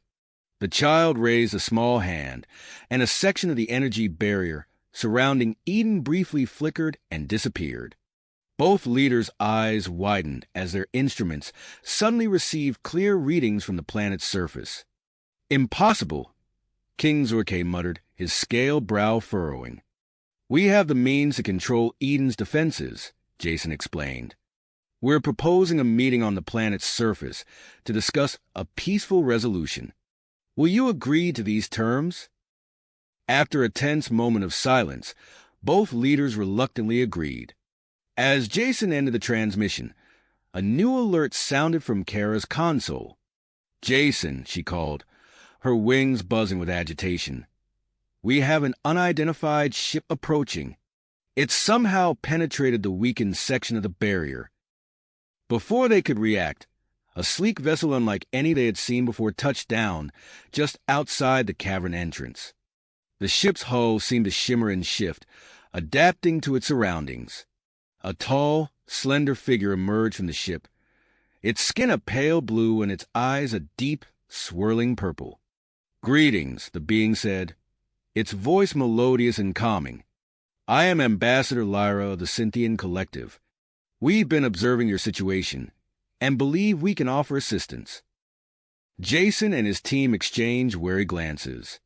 The arrival of this new faction added yet another layer of complexity to an already precarious situation. Ambassador Lyra's gaze fell upon Nova, and her eyes widened with fascination. "Your child," she said, her voice filled with wonder. "We've never encountered a hybrid quite like this before. Our genetic expertise could be invaluable in stabilizing the child's condition." As Jason considered the Scythian's offer, he could feel the weight of multiple civilizations' futures resting on his shoulders. The impending meeting with Admiral Morgan and King Zorke loomed large, and now the arrival of the Scythians added a new variable to an already complex equation. Nova squirmed in his arms, her eyes fixed on the Scythian ambassador with a mixture of curiosity and something deeper, a recognition that seemed beyond her years. The containment field flickered momentarily, and Jason knew that time was running short. With a shared glance, he and Vera made their decision. "Ambassador Lyra," Jason said, his voice carrying the weight of his responsibility, "we accept your offer of assistance. But understand that this situation is delicate. Any action you take must be in the interest of peace between all our species." As the Scythian team prepared to examine Nova, the Edenites began to gather in greater numbers around the cavern system.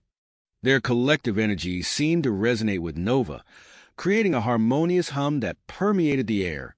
Jason watched as Dr. Nova and Ambassador Lyra huddled over his child, their instruments whirring and pulsing with complex data. The fate of galaxies hung in the balance, and at the center of it all was Nova, a child born of two worlds, yet somehow connected to them all. As preparations for the crucial meeting continued, Jason couldn't shake the feeling that they were on the precipice of something monumental. The next few hours would determine the course of multiple civilizations, and he knew that every decision, every word, would carry immense weight.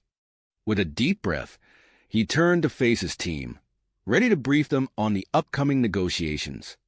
The cavern hummed with anticipation, the very air seeming to crackle with the potential for either catastrophe or a new dawn of galactic cooperation.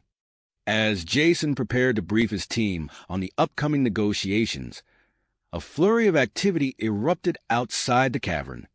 The distinctive hum of approaching spacecraft filled the air, signaling the arrival of the delegations. "They're here," Kara announced, her antennae twitching with nervous energy. "All three fleets are sending down representatives." Jason nodded, his expression a mixture of drive and apprehension. "All right, let's move. We need to establish a secure meeting ground immediately." The team sprang into action, guided by Jason and Vera's quick thinking. They chose a clearing near the cavern entrance, its natural beauty enhanced by the bioluminescent flora of Eden. As they worked to prepare the area, the Edenites seemed to sense the gravity of the situation. Hundreds of the luminous beings gathered around the perimeter, their pulsating bodies forming a living, protective barrier that bathed the clearing in a soft, otherworldly glow. Nova, now resembling a young child with a striking blend of human and Una's features, watched the preparations with keen interest. Her growth had stabilized temporarily, thanks to the combined efforts of Dr. Nova and the Cynthian scientists. However, occasional ripples in the air around her betrayed the child's ongoing influence on Eden's energy field. As the first shuttle touched down, Jason took a deep breath, squeezing Vera's hand for reassurance. Admiral Helena Morgan emerged, leading the human contingent. Her stern features were set in a mask of professional detachment, but her eyes darted from Nova to the Edenites with barely concealed curiosity. King Zorake's arrival brought a wave of tension. The Una's leader's scaled face twitched as he caught sight of Vera and Nova, emotion warring with regal composure. His advisors flanked him protectively, their own gazes fixed warily on the assembled humans. Last to arrive were Ambassador Lyra and her team of Cynthian scientists. Their silver skin seemed to absorb and reflect the bioluminescent glow around them, creating an ethereal effect as they glided into the clearing. Jason stepped forward, his voice steady as he addressed the gathered leaders. "Welcome to Eden. We appreciate your willingness to meet under these unprecedented circumstances." Admiral Morgan's eyes narrowed.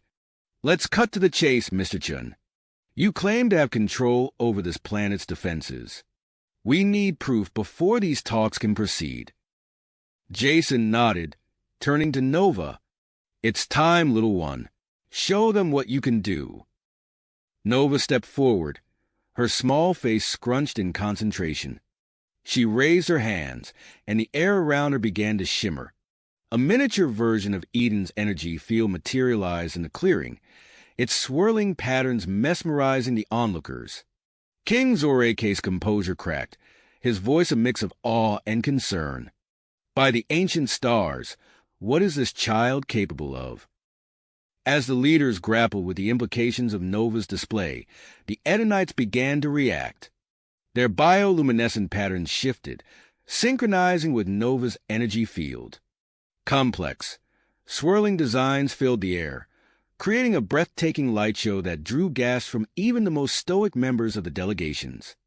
Dr. Nova's eyes widened as she observed the phenomenon. "Fascinating," she murmured to Ambassador Lyra. "It appears the Edenites are communicating with Nova on a level we can't yet comprehend." The Cynthian ambassador nodded, her purple eyes gleaming with interest. This interaction could be the key to understanding the true nature of this planet's energy field. As the summit progressed, Nova's connection with the Edenites intensified. The child's eyes began to glow with an inner light, and she turned, pointing towards the depths of the cavern system. "I think she wants us to follow her," Vera said, her voice tinged with a mixture of pride and apprehension. The gathered leaders exchanged wary glances before reluctantly agreeing to Nova's unspoken request. As they ventured deeper into the caverns, the Edenites' light grew stronger, illuminating a path that seemed to have been hidden for millennia. The group emerged into a vast chamber, its walls covered in intricate, glowing patterns. At its center stood a crystalline sphere, pulsating with energy that matched Nova's own unique signature. As Nova approached the artifact, it sprang to life.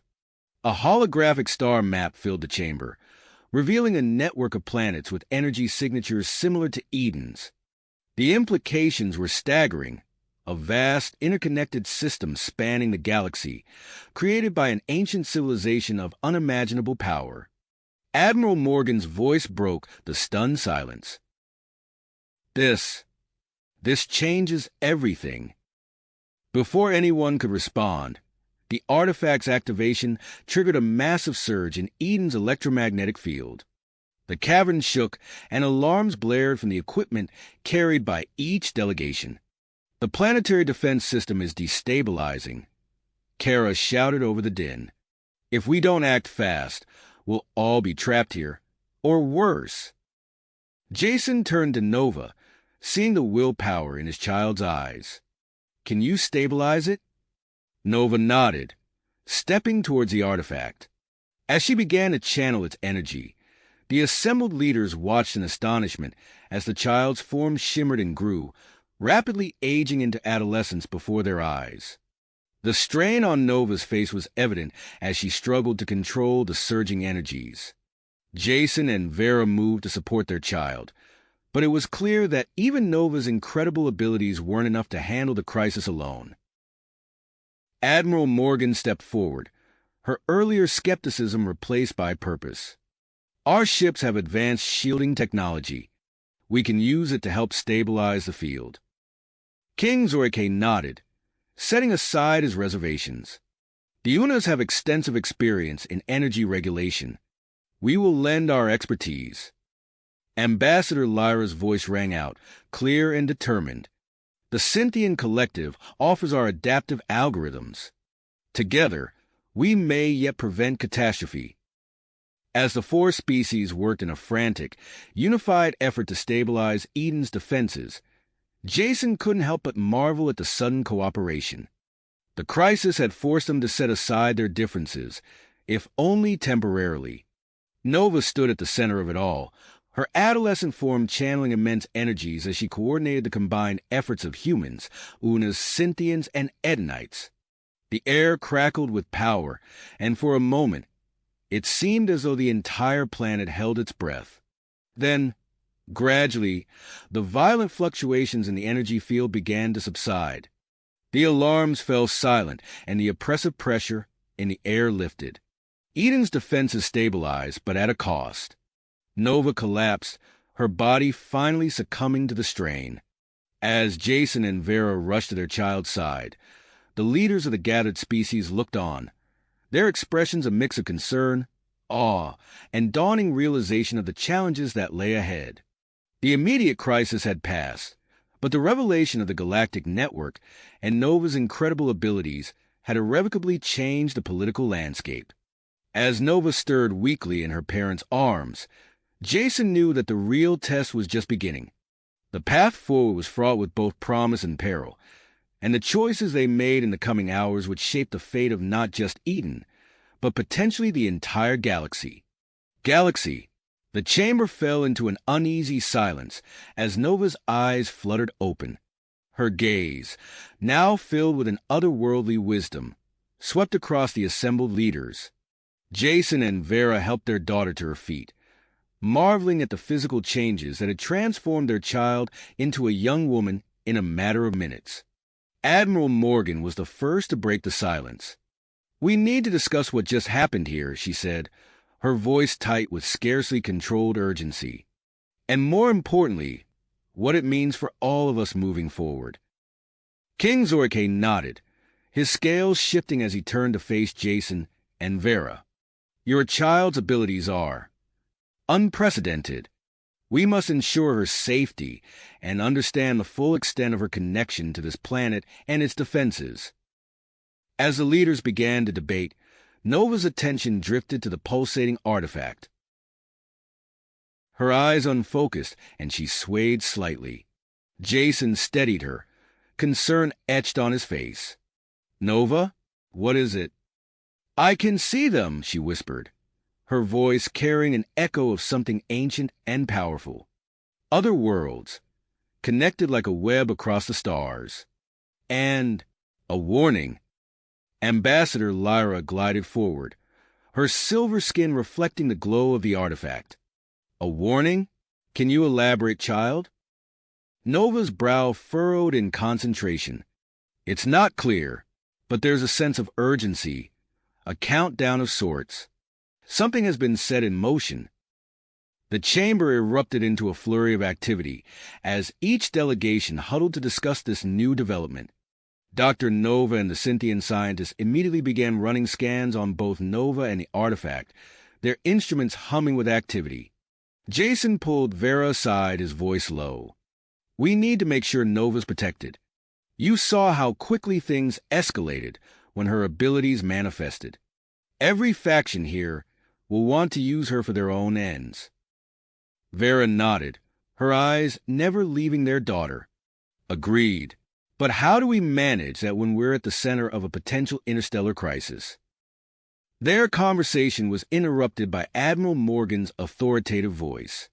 "We propose a joint Human-Unas research initiative to study this artifact and the network it's revealed. It's clear that we're dealing with technology far beyond our current understanding."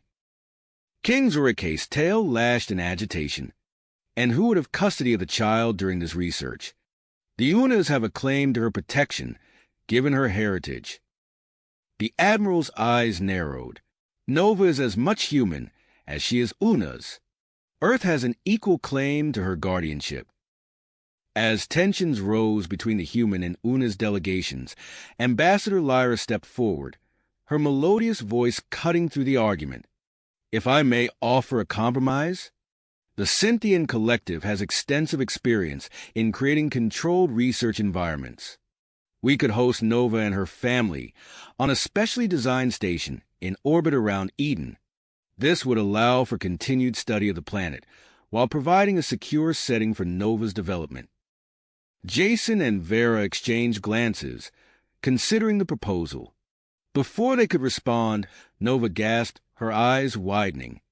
The Edenites around them began to pulse with increased intensity, their bioluminescent patterns shifting rapidly. "They're trying to tell us something," Nova said, her voice urgent. "The countdown. It's not just affecting Eden. It's tied to the entire network of planets. We need to act quickly." Jason stepped forward, his mind racing. "Listen, all of you, we're facing something none of us fully understands. But it's clear that Nova is the key to unlocking these mysteries. I propose we form a joint expedition to explore this galactic network. We'll need representatives from all our species working together if we hope to uncover the secrets of whoever created this system." The chamber fell silent as the leaders contemplated Jason's suggestion. Admiral Morgan was the first to speak. "A joint expedition could work, but we'll need to establish clear guidelines. I insist that we use a human vessel as the primary ship. Our FDL technology is the most advanced and best suited for this type of exploration." King Zorike's eyes narrowed. "If we're to agree to this, the crew must be evenly split between humans and Unas. We won't allow either species to have full control of such a crucial mission." "Ambassador," Lyra nodded in agreement. "The Cynthians will gladly contribute our adaptive technology to outfit the ship. It may prove invaluable when facing the unknown dangers of this ancient network." As the leaders hammered out the details of the expedition, Nova's connection to the Edenites intensified. She turned to her parents, her eyes glowing with an inner light. "The Edenites want to send a small group with us. They say they can help interpret the energy patterns we'll encounter." Dr. Nova, overhearing this, approached with a look of fascination. "Remarkable. Nova, if you're willing, I'd like to run some tests to better understand your abilities. Your connection to this network could be the key to our entire mission." As preparations for the expedition began in earnest, Jason and Vera found a moment alone with their daughter. The reality of their situation was beginning to sink in. Their hopes for a quiet life on Eden had been irrevocably altered. "Nova," Vera said gently, "how are you feeling about all of this? It's a lot to take in, and you've been through so much already." Nova's gaze drifted to the star map, still hovering above the artifact. "I feel connected, like I'm part of something vast and ancient. It's overwhelming, but also exhilarating." She turned back to her parents, a determined look in her eyes. "I know this isn't the life you planned for us, but I think it's important. I want to do this." Jason nodded, pride and concern warring within him. We'll be with you every step of the way. Whatever comes next, we'll face it as a family." As the newly formed expedition team began to assemble, tensions remained high among the diverse crew. Each faction harbored their own agendas and suspicions, creating a complex web of alliances and potential conflicts. Jason and Vera found themselves at the center of it all, tasked not only with protecting their extraordinary daughter, but also with navigating the treacherous waters of interspecies diplomacy. The human starship, now a hybrid of technologies from multiple species, stood ready in Eden's orbit. As Nova boarded the vessel with her parents and representatives from each species, she cast one last look at the glowing surface of Eden below. The countdown continued its silent march, and the fate of not just this world, but potentially the entire galaxy, now rested on the success of their unprecedented cooperative effort. As the ship's engines hummed to life, Nova closed her eyes, reaching out with her newfound abilities. For a brief moment, she felt the pulse of the galactic network, a vast web of energy and information spanning unimaginable distances. Whatever lay ahead, she knew that the journey they were about to embark on would change the course of history for all their species. The ship's airlock sealed with a hiss, marking the point of no return. As final preparations for departure began, the crew settled into an uneasy alliance, each member acutely aware of the monumental task that lay before them. The Harmony's engines thrummed with power as it broke free from Eden's orbit, carrying its diverse crew into the vast unknown of space. Jason watched through the viewport as the glowing orb of Eden receded, a mix of excitement and trepidation stirring in his chest. He turned to find Vera and Nova, both gazing out at the stars with similar expressions of wonder. "It's really happening," Vera murmured, her hand finding Jason's and squeezing gently. Nova nodded, her eyes distant. "I can feel it. The connection to the network. It's growing stronger." As they settled into their quarters aboard the Harmony, the reality of their situation began to sink in. The ship, a marvel of hybrid technology, housed a crew as diverse as the systems that powered it.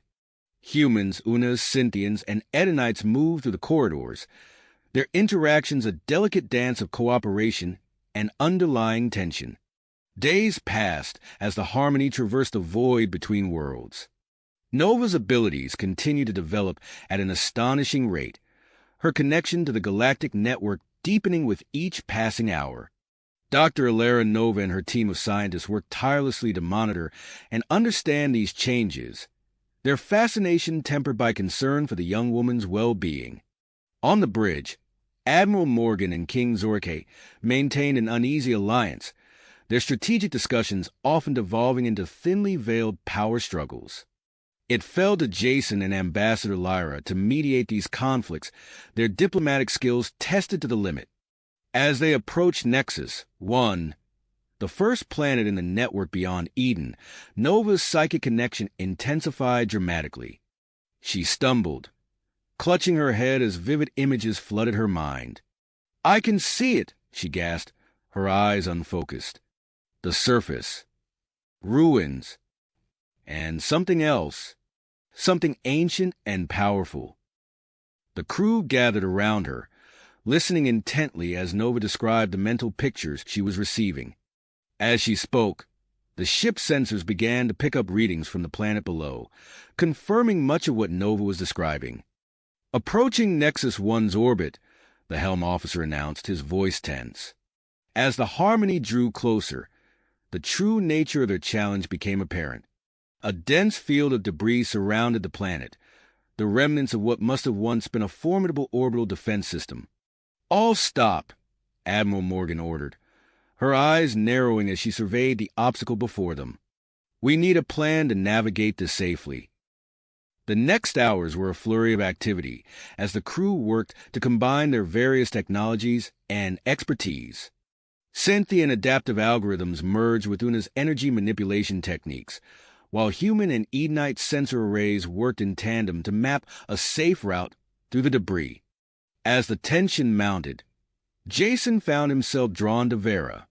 In a quiet moment amidst the chaos, they sought comfort in each other's arms, their lips meeting in a kiss that spoke volumes about their shared fears and hopes. "Whatever happens," Jason whispered, "we're in this together."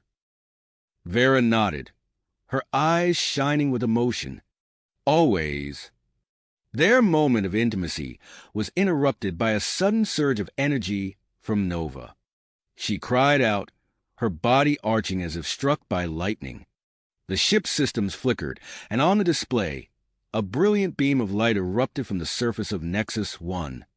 "She's activated something," Dr. Nova exclaimed, rushing to Nova's side. "A beacon of some kind." As the crew scrambled to understand what was happening, Nova's eyes snapped open, filled with an otherworldly light. "The countdown," she said, her voice eerily calm. "It's accelerating. We don't have much time." The decision to send a landing party was made quickly. Jason volunteered immediately, unwilling to let others take the risk alone. He was joined by Cora, a Una's scientist whose scaled skin shimmered with anticipation, and Ambassador Lyra, her Cynthian form adapting seamlessly to the situation. Two Edenites, their bioluminescent patterns pulsing with excitement, completed the team. As they prepared to depart, Vera pulled Jason aside. "Be careful down there," she said, her voice tight with worry. "Nova needs you. I need you." Jason nodded, his throat tight. "I'll come back. I promise." The descent to Nexus 1's surface was tense, the shuttle weaving through the debris field with precision. As they broke through the atmosphere, the true scale of the ruins below became apparent.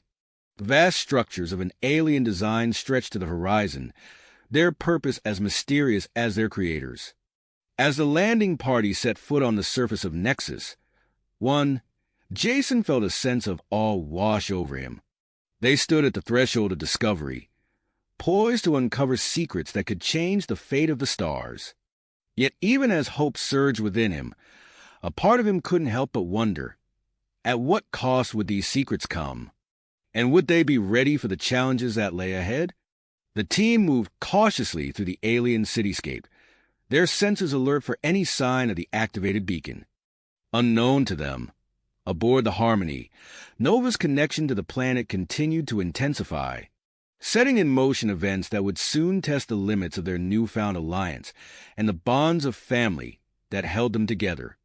The landing party's exploration of Nexus 1's surface was cut short by an urgent transmission from the Harmony. Admiral Morgan's voice crackled through their comms, tension evident in her usually composed tone. "Ground team, we've detected an approaching fleet of unknown origin. They're closing in fast. We need you back on the ship immediately." Jason exchanged worried glances with his team. "Understood, Admiral. We're heading back now." As they rushed to their shuttle, the ground beneath their feet began to tremble. The ancient structures around them groaned and shifted, debris raining down from towering spires. Cora, the Una's scientist, stumbled as a particularly violent tremor shook the area. "The planet's energy field is intensifying," she hissed through clenched teeth. "We need to move quickly." Back on the Harmony, chaos erupted as the crew scrambled to prepare for potential conflict. Admiral Morgan and King Zorke stood side by side on the bridge, their previous animosity forgotten in the face of this new threat. "Deploy our combat drones," Morgan ordered, her eyes fixed on the tactical display. "Create a defensive perimeter around Nexus 1. King Zorke nodded, his scaled fingers dancing across a control panel. "Una's drones are joining the formation. We'll coordinate our efforts to maximize coverage." As the mixed fleet of human and Una's drones took up positions around the planet, Ambassador Lyra approached the command center. "I prepared our communication arrays to broadcast on all frequencies. We'll attempt to establish peaceful contact with the approaching fleet." Nova, who had been observing the unfolding events with growing concern, suddenly gasped. Her eyes widened, glowing with an otherworldly light. "We can't leave," she said, her voice distant. "The answers we need are down there. We have to go back to the surface. Dr. Alara Nova, who had been monitoring Nova's vital signs, stepped forward. She's right. The energy signatures from the planet are intensifying. Whatever's down there, it's reacting to the approaching fleet. Jason's voice came through the comms, infused with static. Admiral, we're aboard the shuttle, but we're experiencing severe turbulence. The planet's atmosphere has become extremely unstable. Admiral Morgan's lips pursed as she weighed her options. After a moment of tense silence, she made her decision. Ground team, change of plans. You're to proceed to the coordinates of the central control room we detected earlier. We need to understand what's happening on that planet. Understood, Jason replied. We're adjusting course now. The shuttle, its hull gleaming with adaptive Synthian technology, plunged back into Nexus 1's roiling atmosphere. Inside, the team braced themselves as the craft bucked and shuddered. The Synthian tech is holding, Vera observed, her fist clenched as she gripped her seat. But barely. As they descended, Nova's connection to the planetary network grew stronger. Her skin began to pulse with faint bioluminescent patterns, reminiscent of the Edenites. Jason and Vera exchanged worried glances, concern for their daughter evident in their eyes. The shuttle touched down near a massive structure that seemed to pulse with hidden energy. As the team disembarked, they found themselves at the entrance to a vast network of underground tunnels. Nova, can you sense which way we need to go? Jason asked, activating his suit's environmental systems. Nova nodded, her eyes now swirling with the same energy signatures they had observed in Eden's electromagnetic storms. This way, she said, pointing to a dark opening that seemed to descend into the planet's core. As they ventured into the tunnels, they encountered a series of challenges that tested their diverse skills. Automated security systems sprang to life, firing energy bolts at the intruders. Corey used Runa's reflexes to dodge the attacks while Jason and Vera provided covering fire. The Edenites and their group proved invaluable, using their energy manipulation abilities to stabilize collapsing passageways and bypass force fields. Through it all, Nova led them deeper into the planet's core, her connection to the ancient technology growing stronger with each step. After what felt like hours of navigating treacherous tunnels and overcoming deadly obstacles, the team finally emerged into a vast chamber. At its center stood a colossal crystalline structure, pulsing with the same energy they had observed throughout the planet. Nova approached the structure, drawn to it as if by an invisible force. As she reached out to touch its surface, holographic displays sprang to life around the chamber. A galactic map materialized, showing the full extent of the planetary network they had stumbled upon. But it wasn't just a map. As the team watched in awe, they saw a representation of the approaching fleet, a swarm of hostile ships unlike anything they had ever encountered. By the stars, Cora breathed, her reptilian eyes wide with shock. What are we dealing with here? Before anyone could respond, Nova began to levitate, suspended in an energy field emanating from the crystalline structure. Her voice, when she spoke, seemed to come from everywhere and nowhere at once. They're here, she said, her words echoing through the chamber. The threat this system was built to defend against, a species that consumes the energy of entire planets. And they've finally found us. As the implications of Nova's words sank in, the chamber began to shake violently. Energy coursed through the ancient systems, responding to some unheard command. Jason and Vera watched helplessly as their daughter's body became increasingly translucent, merging with the energy field around her. Nova! Vera cried out, reaching for her daughter, but unable to penetrate the energy barrier. In orbit, the situation had become dire. The unknown fleet had entered the system, ignoring all attempts at communication. Their massive ships, of a design that defied conventional understanding, began to engage the Harmony's defensive perimeter. Admiral Morgan's voice crackled through the comms. tight with tension. "Ground team, whatever you're going to do down there, do it fast. We're outmatched up here." As energy surged through the chamber and the battle raged in orbit, Jason and Vera found themselves faced with an impossible decision. The ancient defense system could be activated, but at what cost to their daughter? Nova's eyes met theirs, filled with a wisdom beyond her years. "Mom, Dad," she said, her voice echoing strangely. "I know what I have to do, but I need your blessing." Jason and Vera exchanged a look of understanding, years of unspoken communication passing between them in an instant. With heavy hearts, they nodded their assent. "We love you, Nova," Jason said, his voice thick with emotion. "No matter what happens, no matter what you become, you'll always be our daughter." Nova smiled, a look of peace settling over her features. Then, with a burst of blinding light, she fully merged with the ancient system. The chamber shook violently as energy tendrils spread out from the core, racing towards the surface and beyond. In orbit, the Harmony and the invading fleet were engulfed in a massive wave of energy. The crew watched in awe and terror as the ancient defenses awakened, ready to face the cosmic threat that had finally arrived.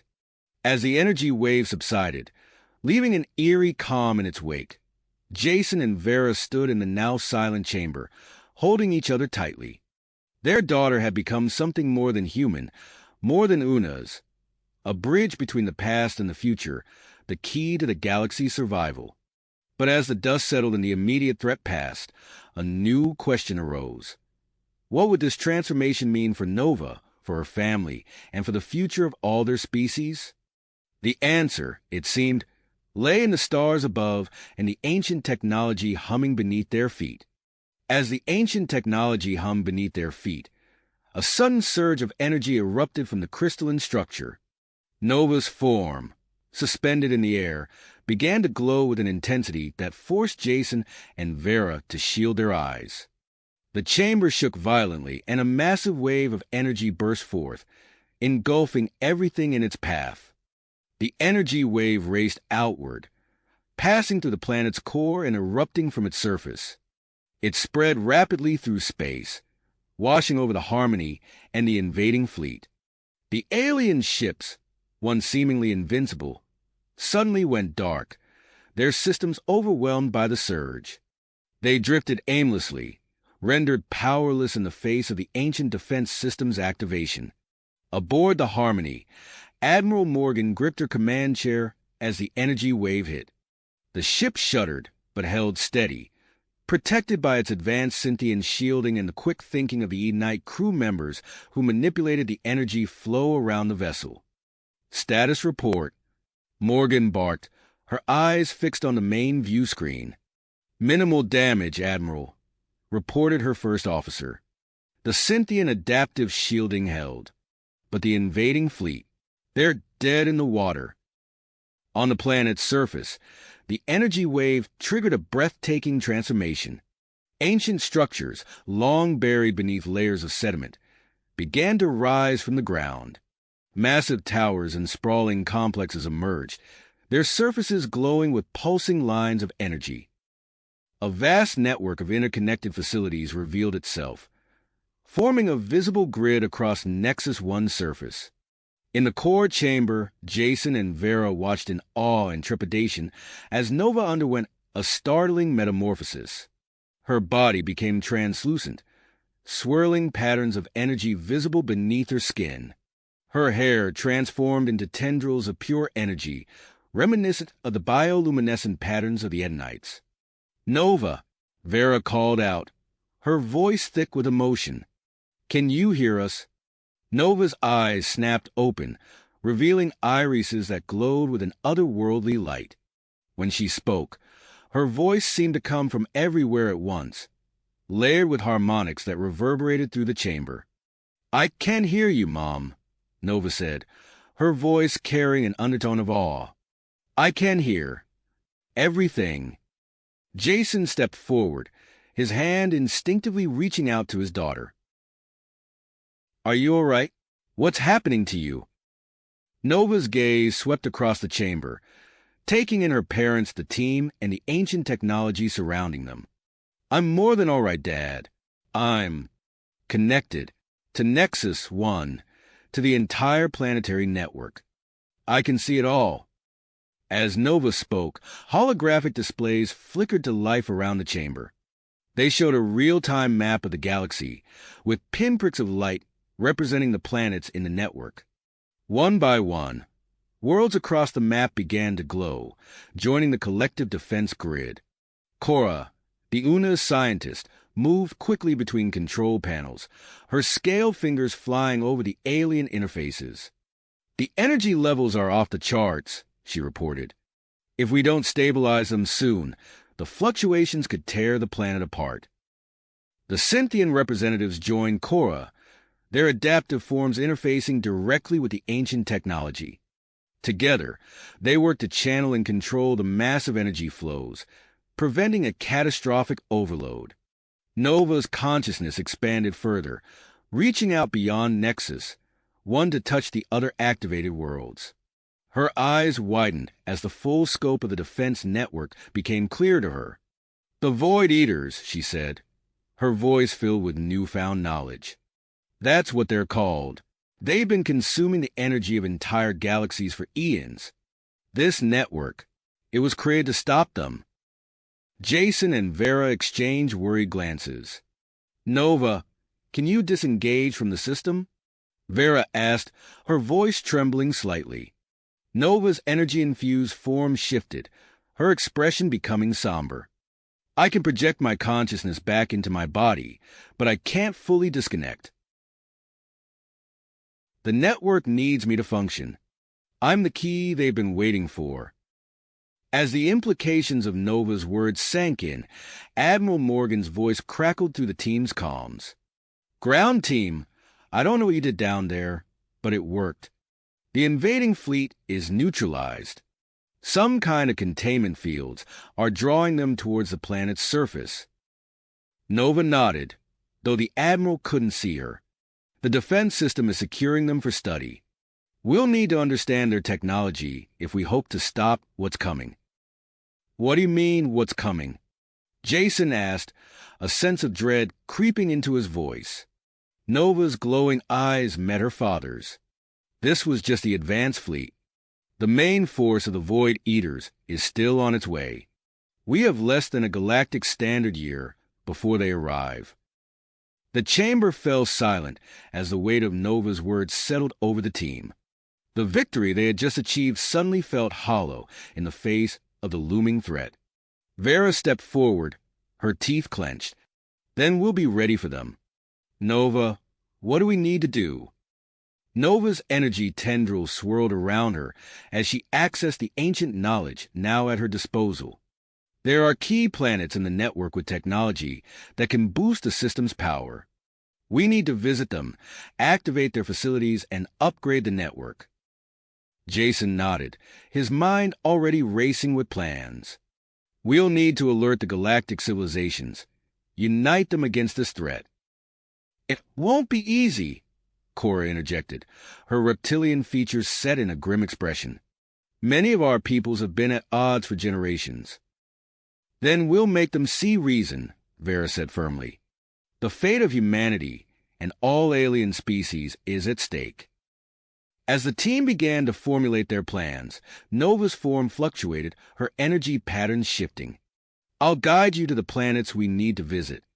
But remember, I can't leave this place entirely. My consciousness will be with you, but my physical form must remain here, connected to the network. Jason and Vera moved closer to their daughter, their hands passing through her energy field. Though they couldn't touch her, they could feel the warmth of her presence. We'll find a way through this, Jason promised. Together. Nova smiled, her features momentarily solidifying. I know we will, Dad. Now let's prepare. We have a galaxy to save, and not much time to do it. As the team began to make preparations for their monumental task, the ancient chamber hummed with energy, a testament to the challenges and adventures that lay ahead. The race against time had begun, with the fate of countless worlds hanging in the balance. As the team began to make preparations for their monumental task, the ancient chamber hummed with energy, a testament to the challenges and adventures that lay ahead.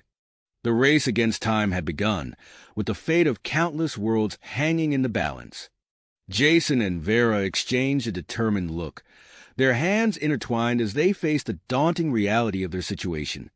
The weight of their daughter's transformation and the looming cosmic threat pressed heavily upon them, but their bond seemed to grow stronger with each passing moment. "We need to move quickly," Admiral Morgan's voice crackled through the comms. "The Harmony is prepped and ready for departure. What's our first destination?" Nova's energy form pulsed as she accessed the ancient knowledge flowing through her. "Forge 1," she replied, her voice echoing with an otherworldly resonance. "It's a planet of vast automated factories and advanced manufacturing capabilities. We'll need its resources to upgrade the defense network." As the team boarded the Harmony, Jason and Vera found themselves grappling with their dual roles as parents and defenders of the galaxy. They stole quiet moments together in the ship's corridors, their whispered conversations a mix of strategic planning and shared concern for their daughter. The Harmony entered hyperspace, its crew a united front of humans, Unas, and Cynthians working in harmony. As they approached the Forge 1 system, the ship suddenly lurched out of hyperspace, alarms blaring throughout the vessel. "Collision alert!" shouted the Cynthian navigator, their adaptive form shifting rapidly as they interfaced with the ship's systems. "Massive debris field detected." The main view screen flickered to life, revealing a vast swath of space littered with the broken husks of ancient ships and shattered space stations. The wreckage stretched as far as the eye could see, a graveyard of forgotten battles. "By the cosmic winds," Cora hissed, her reptilian eyes wide with awe. Could this be from the original conflict with the Void Eaters? Admiral Morgan's hands flew over her command console. "All hands, brace for evasive maneuvers. Pilot, plot us a course through this mess." The Harmony weaved through the debris field, its hull groaning under the strain. Despite the crew's best efforts, a piece of twisted metal scraped along the ship's port side, sending tremors throughout the vessel. "Hull breach in Section 7. Reported the damage control officer. Sealing now, but we've sustained damage to our propulsion systems." Jason gripped Vera's hand tightly as the ship shuddered around them. "We need to land for repairs," he said, his voice tight with concern. "Can we make it to the surface?" Admiral Morgan nodded grimly. "We don't have much choice. Pilot, take us in. Nice and easy." The Harmony limped towards Forge 1, the planet's surface coming into view as they breached the atmosphere. Sprawling factory complexes covered the landscape, their dormant forms stretching to the horizon. As the ship touched down on a vast landing pad, Nova's consciousness reached out through the planetary network. The ancient machinery began to stir, lights flickering to life across the surface. "The factories are awakening," Nova's voice echoed through the team's minds. "But be careful. The defensive protocols are activating as well."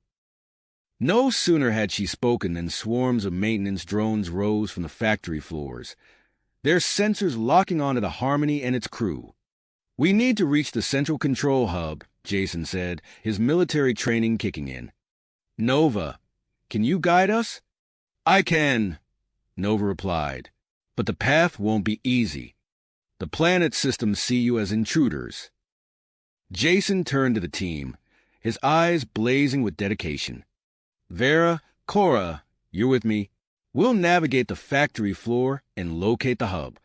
Admiral Morgan, coordinate with King Zorike to analyze the Void Eater ship we captured. We need every advantage we can get." As Jason's team prepared to disembark, Vera placed a hand on his shoulder. "Together?" she asked, her voice soft but resolute. Jason nodded, a small smile playing at the corners of his mouth. "Always." The factory floor was a maze of conveyor belts, robotic arms, and assembly lines. Jason led the way, his eyes scanning for threats as Vera and Cora followed close behind. They ducked under giant pistons and leapt over spark-spewing welding stations, the dormant machinery springing to life around them. Suddenly, a swarm of maintenance drones descended upon them, their metallic bodies gleaming in the harsh factory lights. Vera sprang into action, her Una's strength allowing her to swat the drones aside like insects. Cora's scientific expertise proved invaluable as she quickly identified weak points in the drone's design, guiding Jason and Vera's attacks. As they fought their way deeper into the factory complex, Admiral Morgan's voice crackled through their comms. "Jason, we've made a disturbing discovery. The Void Eater's propulsion systems. They're consuming space-time itself to travel. They could arrive sooner than we thought." Jason's eyes sharp as he processed the information. "Understood, Admiral. We'll double our efforts here." The team pressed on, overcoming increasingly complex security measures and navigating treacherous industrial hazards. Vera's agility allowed her to bypass lethal assembly line equipment, while Cora's quick thinking helped them decipher and override ancient locking mechanisms. Finally, they reached the entrance to the central control hub, but their path was blocked by a colossal robotic sentinel, a nightmarish fusion of the planet's most advanced combat drones. Its multiple arms bristled with weaponry, and its central eye glowed with malevolent intelligence. "Nova," Jason called out mentally, "any weaknesses we can exploit?" Before Nova could respond, the sentinel attacked. Laser fire filled the air as the team scattered for cover. Vera launched herself at the machine, her Una's strength allowing her to grapple with its massive arms. Jason rolled and fired, his shots precisely aimed at the joints Vera exposed. Cora, meanwhile, furiously analyzed the sentinel's energy patterns. "There," she shouted, pointing at a pulsing node on the robot's back.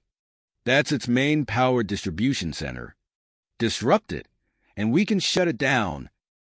Jason and Vera moved in perfect sync, years of shared experience evident in their coordinated assault.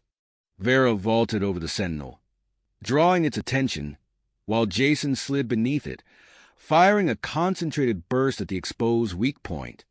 The sentinel froze, its systems overloading. With a final, mechanical groan, it toppled to the ground, defeated but not destroyed. As the team caught their breath, the doors to the central control hub slid open. They entered cautiously, surrounded by banks of ancient but powerful computers. Nova's presence filled the room, her energy connecting with the planet's systems. "I can guide you through the reactivation process," she said. "But be warned, powering up the factories will have consequences beyond this planet." Jason nodded, his hand finding Vera's in the dim light of the control room. "We're ready, Nova. Let's bring Forge, one back to life." As they began the activation sequence, none of them could have predicted the chain reaction that was about to unfold in the skies above. The real challenge was just beginning, and the fate of the galactic realm hung in the balance of their next actions. As they began the activation sequence, the ancient machinery of Forge, one hummed to life. Suddenly, alarms blared throughout the control hub, and a holographic display materialized before them. "Warning," Nova's voice echoed. "Massive debris field detected in orbit. The Harmony is under imminent threat." Jason's eyes widened as he turned to Vera. "We need to get up there. Now." Without hesitation, they sprinted towards a nearby hangar, Cora close behind. They found a small planetary shuttle, its systems dormant but intact. Jason slid into the pilot's seat, his hands flying over the controls as Vera strapped herself into the co-pilot's chair. "Cora, stay here and coordinate with Nova," Jason ordered. "We'll handle this." The shuttle rocketed into the sky, breaking through Forge One's atmosphere in record time. As they approached the debris field, the full scale of the danger became apparent. The Harmony was attempting a risky descent, its hull already pockmarked with impact damage. Jason gritted his teeth, maneuvering the shuttle through the treacherous field. Vera's hands danced across the energy shield controls, her Una's reflexes allowing her to deflect smaller pieces of debris with pinpoint accuracy. "There!" Vera shouted, pointing at a massive chunk of derelict space station hurtling towards a Harmony. "We need to divert it." Jason nodded, pushing the shuttle's engines to their limit. They positioned themselves between the debris and the Harmony, their small craft dwarfed by the incoming threat. Vera channeled all available power to the front shields. The impact was tremendous, rattling the shuttle and sending it spinning. Jason fought with the controls, stabilizing their trajectory, but the damage was done.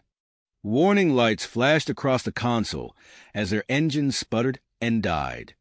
"We've lost power," Jason yelled, frantically trying to restart the systems. Vera braced for impact. The shuttle plummeted towards Forge 1's surface, the planet's gravity pulling them into a steep dive. Vera reached out, clasping Jason's hand as they hurtled downward. On the surface, Cora's voice crackled over the comms. "Jason, Vera, we're activating emergency landing protocols. Aim for the northern factory complex." Jason used the shuttle's remaining momentum to guide their descent, aiming for a sea of shimmering energy that had materialized on the planet's surface. As they breached the outer layers of the protective fields, the shuttle's descent slowed, but the impact was still jarring. Metal screeched against metal as the shuttle skidded across the improvised landing zone. Jason and Vera held on to each other tightly, their bodies pressed together as their craft finally ground to a halt in a shower of sparks and debris. For a moment, all was silent. Then, the shuttle's emergency hatch hissed open and rescue teams swarmed in. Jason and Vera were carefully extracted, their bodies battered but intact. As medics attended to their injuries, Jason pulled Vera close, their foreheads touching. "We made it," he whispered, his voice hoarse with emotion. Vera's eyes shimmered with unshed tears. "We always do, when we're together." Their moment of intimacy was interrupted by Nova's holographic form materializing before them. "Mom, Dad, I'm glad you're safe," she said, her voice tinged with relief and urgency. "But we have a situation. I've discovered a dormant subroutine in Forge 1's core systems, a fail-safe protocol left by the creators of the Defense Network. Activating it could significantly boost our capabilities, but it requires direct interface with the planet's core." Jason struggled to his feet, wincing slightly. "What are the risks, Nova?" Nova's form flickered. "My consciousness is already stretched thin. Interfacing with the core could cause fragmentation. I might lose parts of myself in the process." Vera stepped forward, her face etched with concern. "Nova, you don't have to do this. We can find another way." "There might not be time," Nova replied solemnly. "The future of the cosmos hangs in the balance. I need to do this." Jason and Vera exchanged a look, years of shared experiences and unspoken communication passing between them. Finally, Jason nodded. "We trust you, Nova. Do what you need to do." Nova's form seemed to solidify, dedication radiating from her energy field. "Thank you. I'm beginning the interface now." As Nova's consciousness delved deeper into Forge 1 systems, the planet came alive around them. Factories that had lain dormant for millennia roared to life. Production lines assembling advanced weaponry and defensive systems at an astonishing rate. Jason and Vera watched in awe as a massive energy shield enveloped the entire planet, while hidden weapon emplacements emerged from the surface. The full might of Forge. One was awakening, ready to face the coming storm. Admiral Morgan's voice crackled over the comms. "Jason, Vera, we've made a breakthrough with the Void Eater technology. We've found a way to disrupt their propulsion systems. Forge 1's factories are already producing prototype disruptors." As the immediate crisis subsided, Jason and Vera found themselves on the bridge of the newly repaired Harmony. They stood hand in hand, watching as forge. One receded into the distance, its surface now a glittering web of activity and defensive measures. "One down," Jason murmured, squeezing Vera's hand. Vera nodded, her eyes fixed on the stars ahead. "And many more to go. Where to next?" Admiral Morgan approached, her face set in dogged grit. "We've identified the next planet in the network. It's called Nexus Prime. And if the ancient records are correct, it holds the key to coordinating the entire defense grid." As the Harmony's engines hummed to life, preparing to jump to their next destination, Jason and Vera shared a quiet moment of drive. The race to protect the universe continued, and they would face whatever challenges lay ahead together. Together, the race to protect the universe continued, and they would face whatever challenges lay ahead. The Harmony's jump engines engaged, propelling the ship through the fabric of space-time. As the familiar streaks of hyperspace faded away, an unexpected alert blared through the bridge. "Captain, we're detecting a massive energy disturbance directly in our path," the navigation officer reported, her fingers flying over the controls. Jason leaned forward, studying the holographic display. "Can we plot a course around it?" Admiral Morgan shook her head. "Negative. It's too widespread. We'll have to alter our route significantly." Vera's eyes narrowed as she examined the readouts. "This detour could cost us valuable time." "We don't have a choice," Jason replied, his voice tight. "Set a new course, avoiding the disturbance." As the Harmony veered onto its new trajectory, the sensors picked up an unexpected reading. "Sir," the science officer called out, "I'm detecting signs of advanced civilization on a planet in the system we're approaching." All eyes turned to the main view screen as they entered orbit around an uncharted world. The planet's surface was a tapestry of gleaming cities and lush, cultivated wilderness. "It's beautiful," Vera breathed, her hand finding Jason's. Admiral Morgan stepped forward, her face a mask of concentration. "We're receiving a transmission from the surface." A holographic figure materialized on the bridge, a tall, elegant alien with iridescent skin and piercing silver eyes. "Greetings, travelers. I am Zara, leader of Haven. We've been expecting you." Jason and Vera exchanged surprised glances before addressing the projection. "Greetings, Zara. I'm Captain Jason Reynolds of the Harmony. We're on a mission to activate an ancient defense network against a grave threat to the galaxy." Zara nodded solemnly. "The Void Eaters. We know of them. Haven has been a sanctuary for refugees from across the galaxy for generations. We've developed technologies to keep ourselves hidden from threats like the Void Eaters." "We'd like to learn more," Jason said. "With your permission, we'd like to send a diplomatic team to the surface." "You are welcome here," Zara replied. "We have much to discuss." Within the hour, Jason and Vera found themselves stepping onto the surface of Haven. The air was sweet and clean, filled with the mingled scents of 1,000 alien flora. They were escorted to a grand meeting hall, its architecture a harmonious blend of countless cultural influences. Zara greeted them personally, her silver eyes reflecting the persistence in their own. "Our people have watched the stars for centuries, tracking the movements of the Void Eaters. We possess advanced cloaking technology that has kept us safe. We're willing to share this technology with you in exchange for integration into your galactic defense network." Jason felt a weight settle in his chest. "Zara, joining the network would expose Haven to potential danger. The Void Eaters are more powerful than ever before." "We understand the risks," Zara said firmly. "But we can no longer stand by while the galaxy falls to this threat. We must act."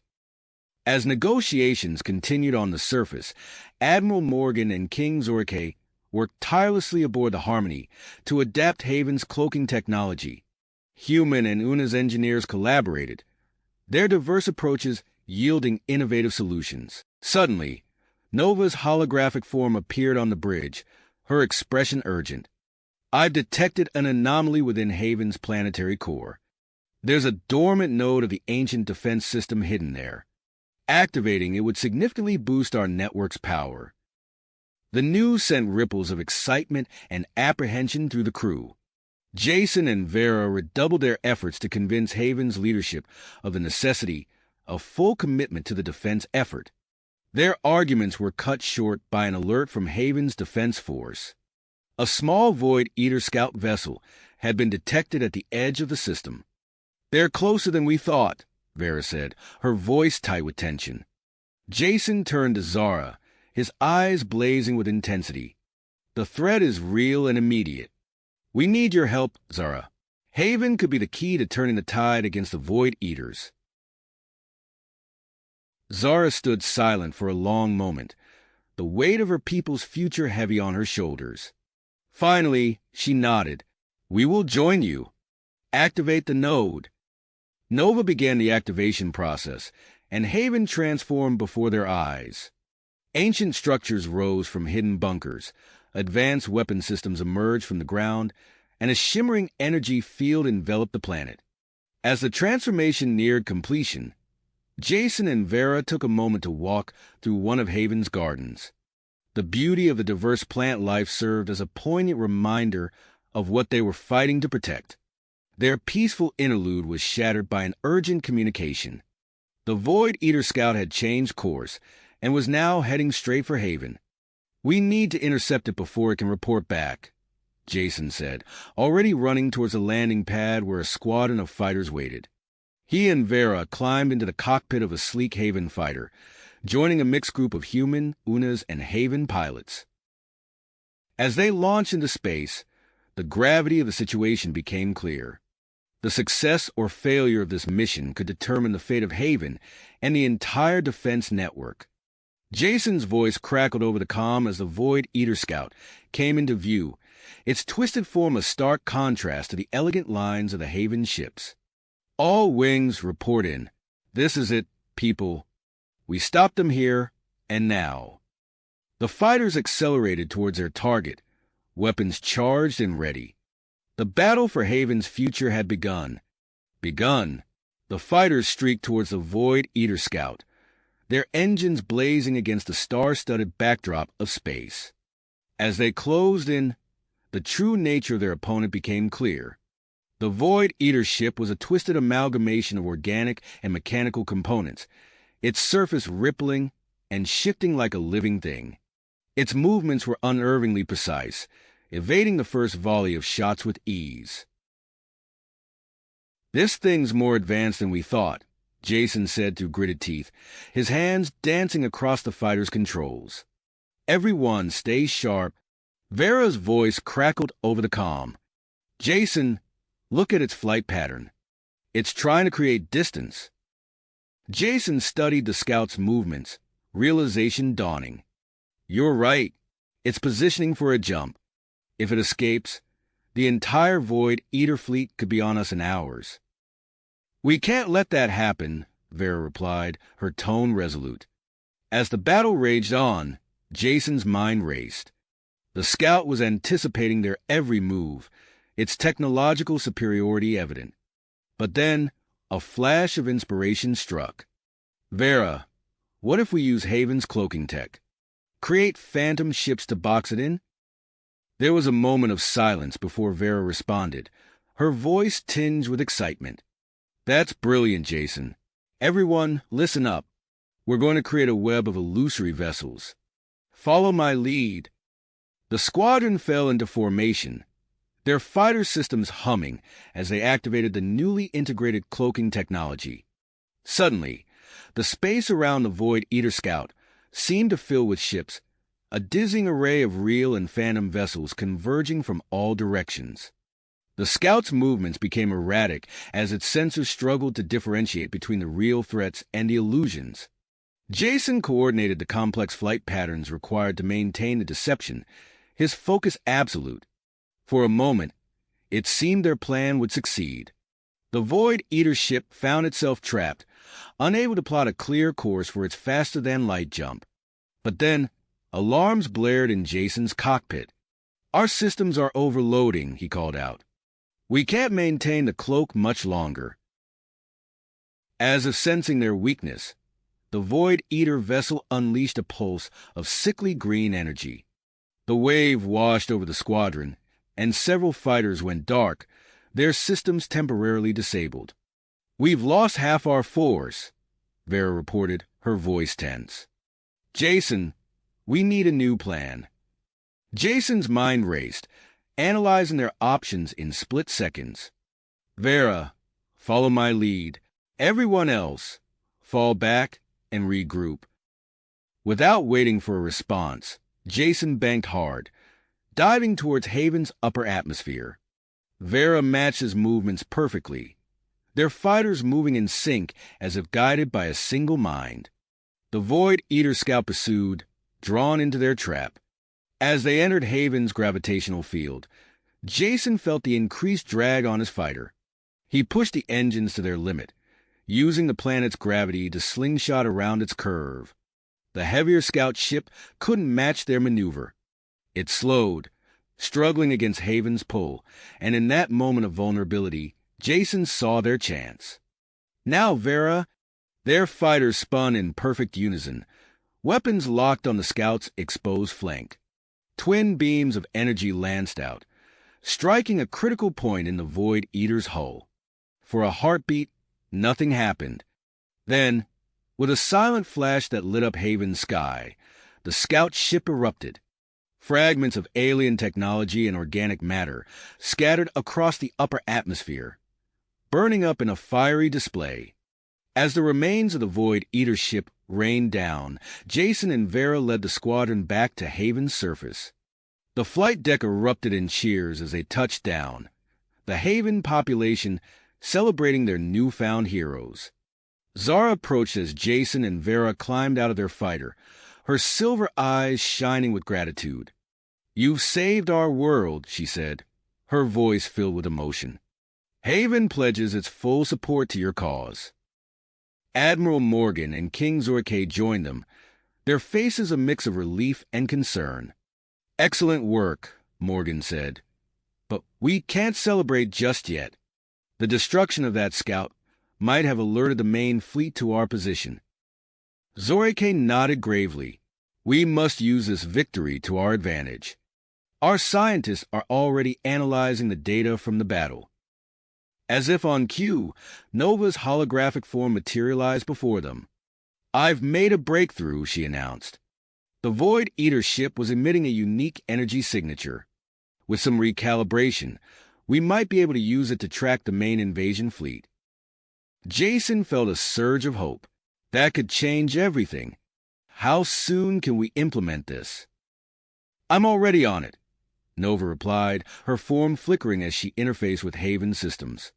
"Recalibrating the planet's sensor array now."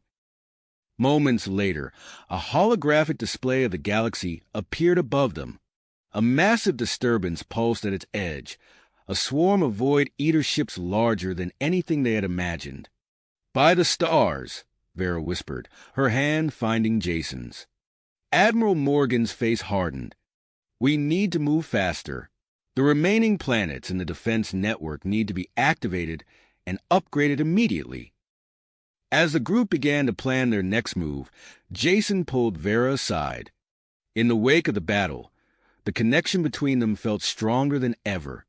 They stood close, foreheads almost touching, sharing a moment of quiet intimacy amidst the chaos. "We make a good team," Jason said softly, his eyes locked with Vera's. She smiled, a rare display of open emotion. "The best." Their moment was interrupted by Nova's urgent voice. "Jason, Vera, you need to see this." They rejoined the group around the holographic display. Nova's expression was a mix of excitement and apprehension. "I've detected a faint signal from an uncharted sector. It bears similarities to the energy signature of the defense network." "Another planet?" Jason asked, his mind racing with the possibilities. Nova nodded. Potentially. One we knew nothing about. Admiral Morgan frowned. This complicates things. We don't have time to investigate unknown signals. But we can't ignore it either, Vera countered. It could be crucial to our mission. The group fell into heated discussion, weighing the risks and potential rewards. Finally, Jason spoke up, his voice cutting through the debate. We split our forces, he proposed. The Harmony investigates the signal, while a secondary team continues with the planned upgrades. There was a moment of silence as everyone considered the idea. Then, one by one, they nodded in agreement. As preparations for departure began, Jason and Vera found themselves on the Harmony's bridge, watching as Haven grew smaller in the view screen. The unknown signal beckoned, a mystery that could change the course of their mission. Ready? Jason asked, glancing at Vera. She nodded, her eyes fixed on the stars ahead. Always. With a flash of its engines, the Harmony jumped into hyperspace, carrying them towards an uncertain future. The race against the Void Eaters continued, with new challenges and possibilities looming on the horizon. The Harmony streaked through hyperspace, its destination a mystery even to its crew. Jason and Vera stood side by side on the bridge, their eyes fixed on the swirling vortex of light ahead. The tension on the bridge was palpable as they approached the source of the unknown signal.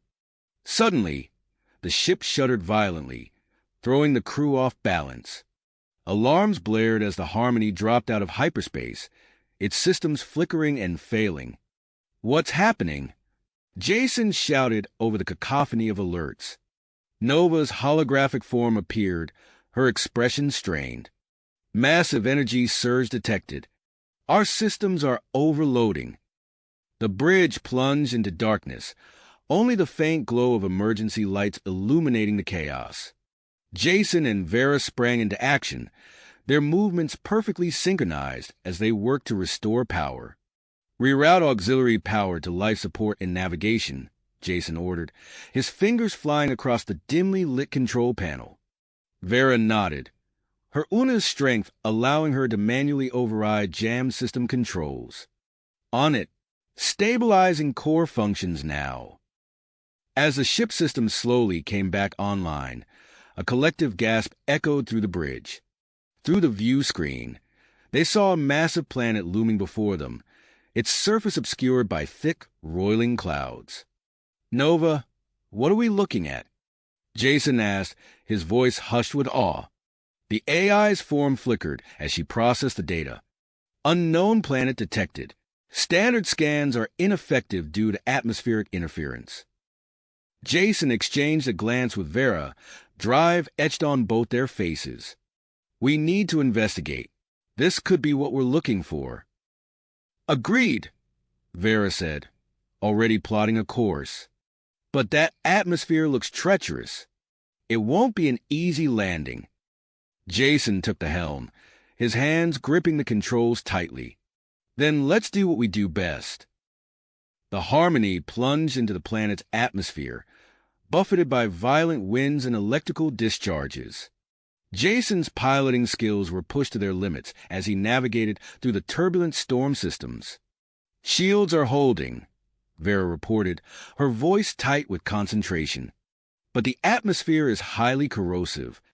I'm making manual adjustments to compensate. The ship shuddered and groaned under the strain, but Jason held steady. Sweat beaded on his brow as he guided the Harmony through the chaos, relying on instinct more than instruments. Suddenly, they broke through the cloud cover, and the crew fell silent in amazement. Below them stretched a vast landscape of crystalline structures, pulsing with an otherworldly energy. It's beautiful, Vera breathed, her eyes wide. Jason nodded, equally awestruck. And familiar. Those structures. They look like the artifacts from Eden and Nexus 1. As the Harmony touched down on a relatively stable plateau, the crew sprang into action. Jason and Vera led a small expedition team, donning specialized environmental suits to protect against the harsh conditions. The moment they stepped onto the planet's surface, they felt the raw power thrumming through the ground.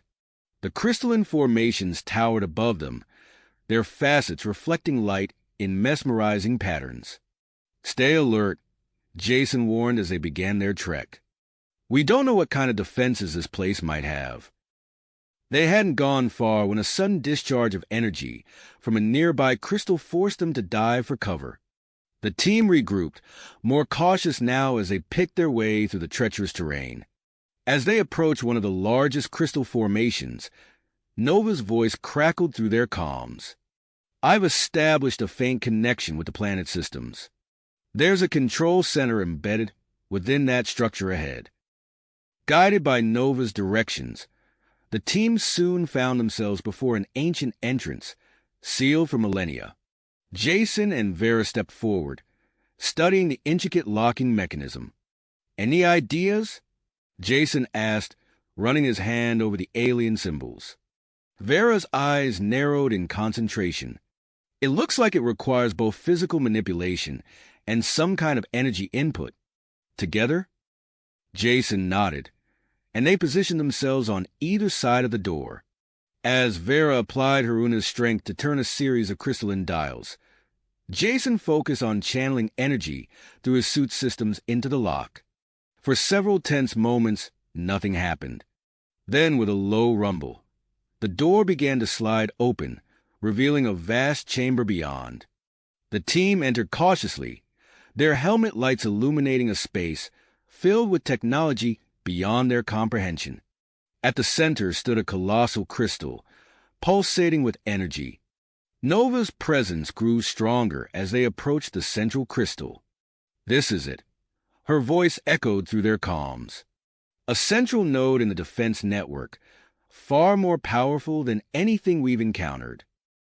As the team spread out to study the ancient systems, Jason's hand brushed against a control panel. Instantly, the chamber came to life.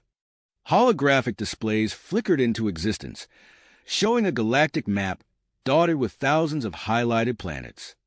"Look at this," Jason called out, his voice filled with excitement. "The network is far larger than we thought." Before anyone could respond, a low hum filled the air. The entrance sealed behind them, trapping them inside.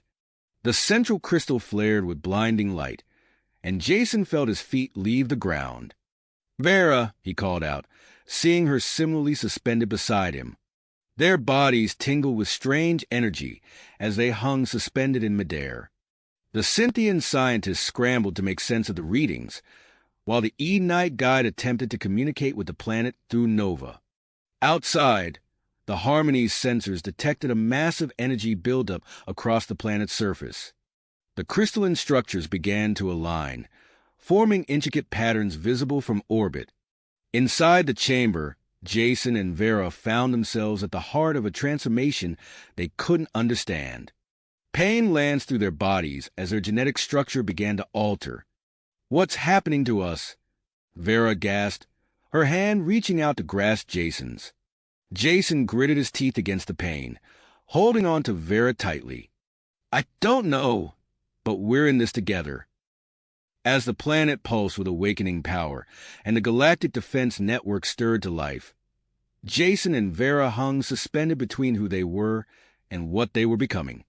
The fate of the expedition, and perhaps the entire galaxy, hinged on the outcome of their transformation. The ancient technology continued its work, reshaping Jason and Vera into living keys for the defense network. Their cries of pain echoed through the chamber as the rest of the team raced against time to understand and control the cascade of events they had unwittingly set in motion. In motion, the energy coursing through their bodies reached a crescendo, and with a final burst of light, Jason and Vera felt themselves being gently lowered to the ground. As their feet touched the floor, they immediately turned to each other, eyes wide with concern. Jason's hands trembled slightly as he reached out to cup Vera's face, scanning her for any signs of injury. "Are you okay?" he asked, his voice hoarse. Vera nodded, her own hands running over Jason's arms and chest. "I think so. You?" As they examined each other, the changes became apparent. Jason's muscles seemed more defined, his posture straighter. Verazuna's features had become more pronounced, her skin taking on a subtle iridescent sheen that seemed to ripple with every movement. Before they could fully process their transformation, the Cynthian scientists approached, handheld scanners at the ready. Dr. Lyra, the lead researcher, ran her device over Jason's arm, her eyes widening at the readings. "Fascinating," she murmured. "Your genetic structure has been altered at a fundamental level. Both of you appear to have enhanced physical capabilities." As the scientists continued their examination, the Edenite guide, Zarek, stepped forward, his eyes unfocused as he communicated with Nova through the planet's systems.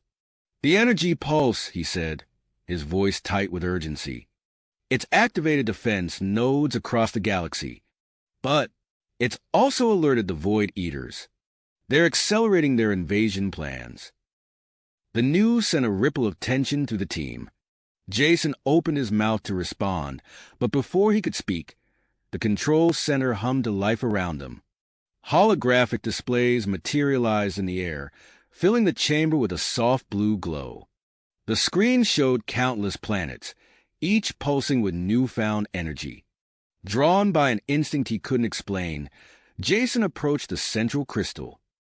He hesitated for a moment, then placed his hand on its smooth surface. The effect was immediate and electrifying. The crystal thrummed beneath his palm, and suddenly his mind was flooded with information. He saw the intricate workings of the defense network, its capabilities, and most importantly, the weaknesses of the Void Eaters. "Vera," he called out, his voice filled with wonder. "You need to see this." She joined him at the crystal, her hand finding its place next to his. As their fingers intertwined, a secondary protocol activated. The chamber shuddered and hidden compartments slid open, revealing racks of sleek, otherworldly weapons and defensive equipment. The Cynthian scientists rushed to examine the newly revealed technology.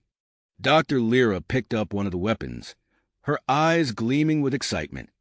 "These are incredible," she exclaimed. "They're designed to disrupt the Void Eater space-time manipulation. This could change everything."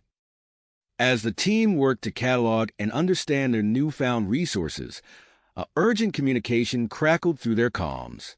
Captain Reyes' voice was tense as it filled the chamber. "We've got incoming," she reported. "Long-range sensors have picked up a Void Eater advance fleet. They're heading straight for us." Jason's mind raced, processing the information from the crystal and the immediate threat. He turned to the team, his voice steady and commanding. "We need to move fast. Get those weapons to the Harmony. Vera, coordinate with the crew on defensive strategies. Zarek, work with Nova to fully integrate this planet's systems with the rest of the network." As the team sprang into action, Jason and Vera shared a look. In that moment, they realized their connection had deepened beyond anything they'd experienced before. Thoughts and emotions flowed between them with startling clarity. "You feel it too?" Vera asked, her voice barely above a whisper. Jason nodded, reaching out to squeeze her hand. "It's like we're in sync on a whole new level." They allowed themselves a brief moment to marvel at their new abilities before turning their attention to the task at hand. Vera's mind was already racing, formulating battle strategies with lightning speed. "If we position the Harmony here," she said, manipulating the holographic display, "we can use the planet's gravitational field to our advantage." Jason nodded, his own enhanced cognition allowing him to quickly grasp the complexities of her plan. "And with the new weapon systems, we can target their weak points as soon as they drop out of hyperspace." As they worked, the rest of the team moved with frantic efficiency. The Cynthian scientists, led by Dr. Lyra, carefully transported the advanced weaponry to the Harmony. Zarek stood motionless, his eyes closed in deep concentration as he communed with Nova and the planet's systems. The atmosphere was charged with tension and anticipation. Through their newfound connection, Jason and Vera could sense each other's mix of excitement and apprehension.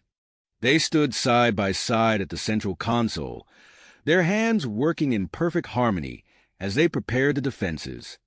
Suddenly, an alert blared through the chamber. Captain Reyes' voice came through again, urgent and clear. "Multiple hyperspace signatures detected," she reported. "The Void Eater fleet will be here in minutes." Jason looked at Vera, seeing his own grit reflected in her eyes. They were no longer simply human and Unas, but something more, living keys to humanity's defense against an implacable foe. As the first signs of the Void Eater fleet appeared on their scanners, Jason and Vera stood ready, their enhanced bodies and minds prepared for the battle that would determine the fate of the stars. Galaxy. As the first Void Eater ships emerged from hyperspace, Jason and Vera shared a determined look. "We need to get to the Harmony," Jason said, already moving towards the exit. "Our new abilities could turn the tide of this battle." They sprinted through the ancient corridors, their enhanced physiology allowing them to move with unprecedented speed and agility. The rest of the team followed, struggling to keep up with their transformed leaders. Upon reaching the surface, they found a shuttle waiting, courtesy of Captain Reyes' foresight. As they boarded, Jason's mind raced with tactical possibilities, his enhanced cognition processing battle scenarios at lightning speed. The short flight to the Harmony was tense, the sky above them lighting up with the first exchanges of weapons fire. As soon as they docked, Jason and Vera rushed to the bridge, where Admiral Morgan was coordinating the defense. "Admiral," Jason called out as they entered, "we need to get out there. We can pilot one of the new fighters equipped with the alien tech." Morgan nodded, having already been briefed on their transformation.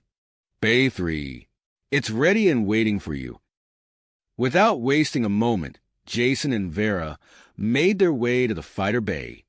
The sleek craft before them was unlike anything they'd seen before, a perfect fusion of human and alien technology. As they approached, the cockpit opened in response to their presence. They climbed in, settling into seats that seemed to mold to their bodies. The neural interface activated instantly, connecting their enhanced minds directly to the ship systems. "This is incredible," Vera breathed, feeling the fighter's capabilities as if they were extensions of her own body. Jason nodded, his hands hovering over the controls. "Let's show these Void Eaters what we can do." The bay doors opened, and their fighters shot out into space, immediately joining the fray. Around them, the battle raged in full force. The Harmony's newly integrated weapons were unleashing salvos of disruptor torpedoes, causing chaos among the Void Eater ranks. Jason piloted with inhuman precision, weaving through enemy fire with ease. Vera's targeting was flawless, each shot finding its mark with devastating effect. Their mental link allowed them to coordinate without a word, moving as one entity through the chaotic space battle. "Squadron, form up on us," Jason commanded through the comms. A group of fighters fell into formation behind them, following their lead as they carved a path through the enemy forces. On the planet's surface, massive energy cannons emerged from the crystalline structures, firing concentrated beams that sliced through Void Eater ships. The uncharted world had become a fortress, its ancient defenses awakening to join the fight. As they battled, Jason and Vera became aware of a new presence entering the system. A massive Void Eater command ship dropped out of hyperspace, dwarfing the other enemy vessels. "That's their control center," Vera said, her enhanced senses picking up the energy signatures. "If we can take it out, we might be able to cripple their entire force." Jason nodded, already adjusting their course. "Admiral," he called over the comms, "we're going after their command ship. Can you provide us cover?" "Affirmative," Morgan's voice crackled back.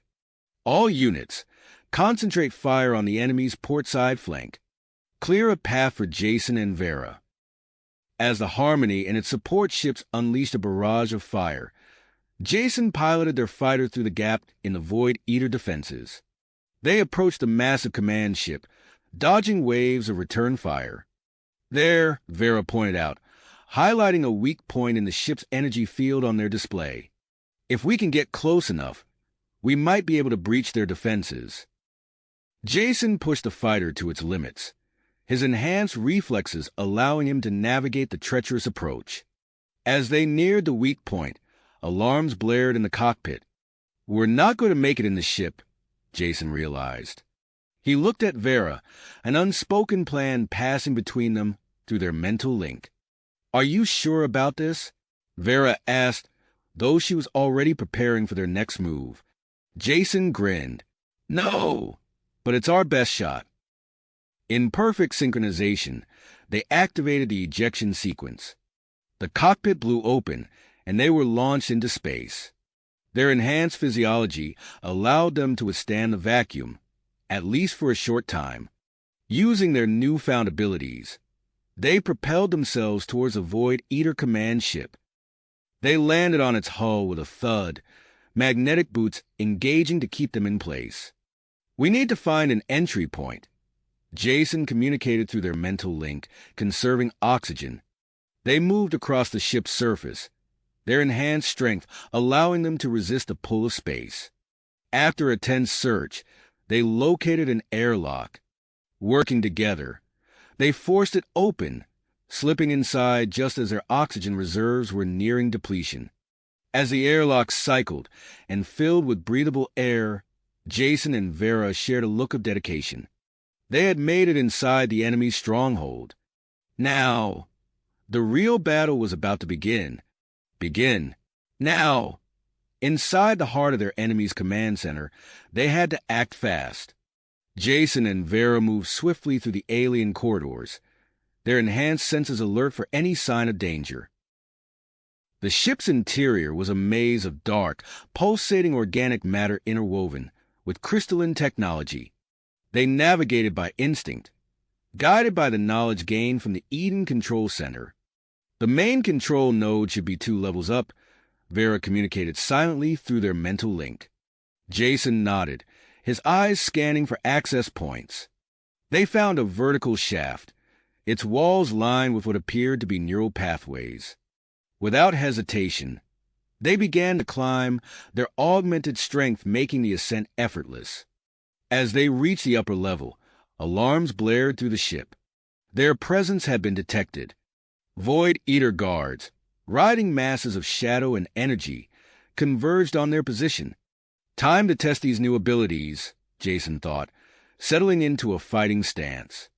The battle that ensued was unlike anything they had experienced before. Jason and Vera moved in perfect synchronization, their enhanced reflexes allowing them to dodge attacks that seemed to bend the fabric of space itself. They struck back with devastating efficiency, their blows infused with the same energy that powered the Eden defenses. As the last guard fell, they pushed forward, finally reaching the control center. The room was a vast chamber, dominated by a pulsating orb of dark energy.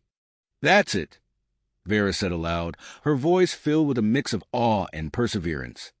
"The ship's core. If we can overload it." Jason was already moving, his hands reaching for the alien controls. As he touched the interface, information flooded his mind. In that moment, he understood the ship's systems as if he had designed them himself. With Vera providing cover, Jason worked furiously, redirecting power flows and overriding safety protocols. The ship shuddered around them as systems began to fail. "We need to go," Jason called out, grabbing Vera's hand. "This place is going to blow in minutes." They raced back through the ship, their path illuminated by flashing emergency lights. As they reached the airlock where they had entered, a violent tremor shook the vessel. "No time for finesse," Vera said, her eyes gleaming with an idea. "Hold on tight." Before Jason could respond, Vera had activated the airlock's emergency release. They were blown out into space, the explosion of the command ship propelling them further. As they tumbled through the void, Jason and Vera concentrated, using their newfound abilities to guide their trajectory back towards a harmony. The battle still raged around them, but the destruction of the command ship had thrown the Void Eater forces into disarray. A fighter swooped in, matching their velocity. The cockpit opened, revealing a grinning pilot. "Need a lift?" Captain Reza called out, her voice crackling through their comms. As they climbed into the fighter, exhausted but triumphant, Jason and Vera shared a moment of relief. They had survived the impossible and dealt a significant blow to the enemy. But as they watched the ongoing battle through the fighter's viewport, they knew this was only the beginning. The Harmony loomed before them as Reza piloted the fighter into the docking bay. As soon as they touched down, the ship was abuzz with activity. Medical teams rushed to check on Jason and Vera, while Admiral Morgan's voice came over the intercom, ordering all senior staff to the command center for an immediate debrief. Still catching their breath, Jason and Vera made their way to the bridge. The atmosphere was tense but tinged with hope. The destruction of the Void Eater command ship had given them a critical advantage, but the battle was a long way to go. Admiral Morgan greeted them with a nod of approval. "Outstanding work, you two. But we don't have time to celebrate yet. We've just received a priority communication from Earth." The main screen flickered to life, revealing the face of King Zoreke. The UNA's leader's expression was grave. "Congratulations on your victory," he began. "But I'm afraid I bring troubling news. Our long-range sensors have detected a massive Void Eater invasion force regrouping in the Alpha Centauri system. This was merely the vanguard." The revelation sent a ripple of tension through the bridge.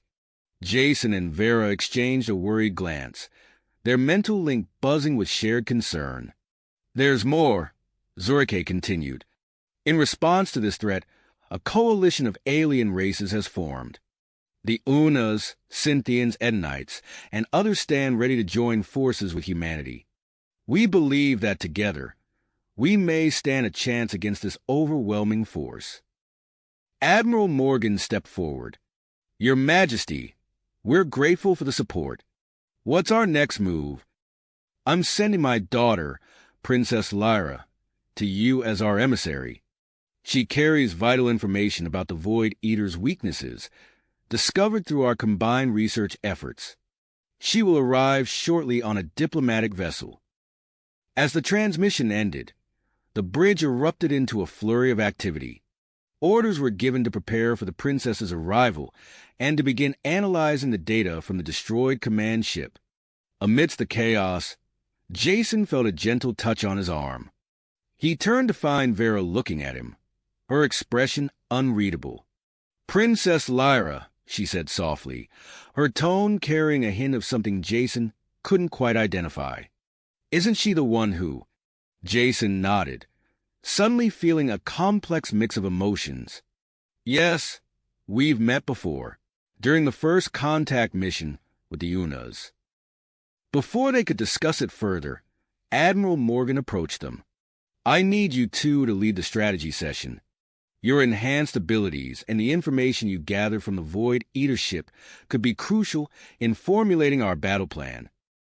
As they moved to the tactical station, Jason and Vera pushed aside their personal concerns.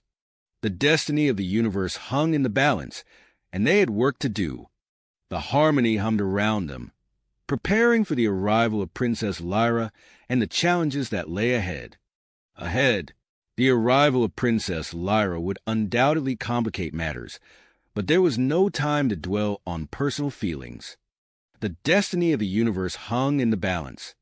Hours later, Jason, Vera, and Princess Lyra found themselves aboard a sleek stealth ship, navigating through the chaos of an ongoing space battle.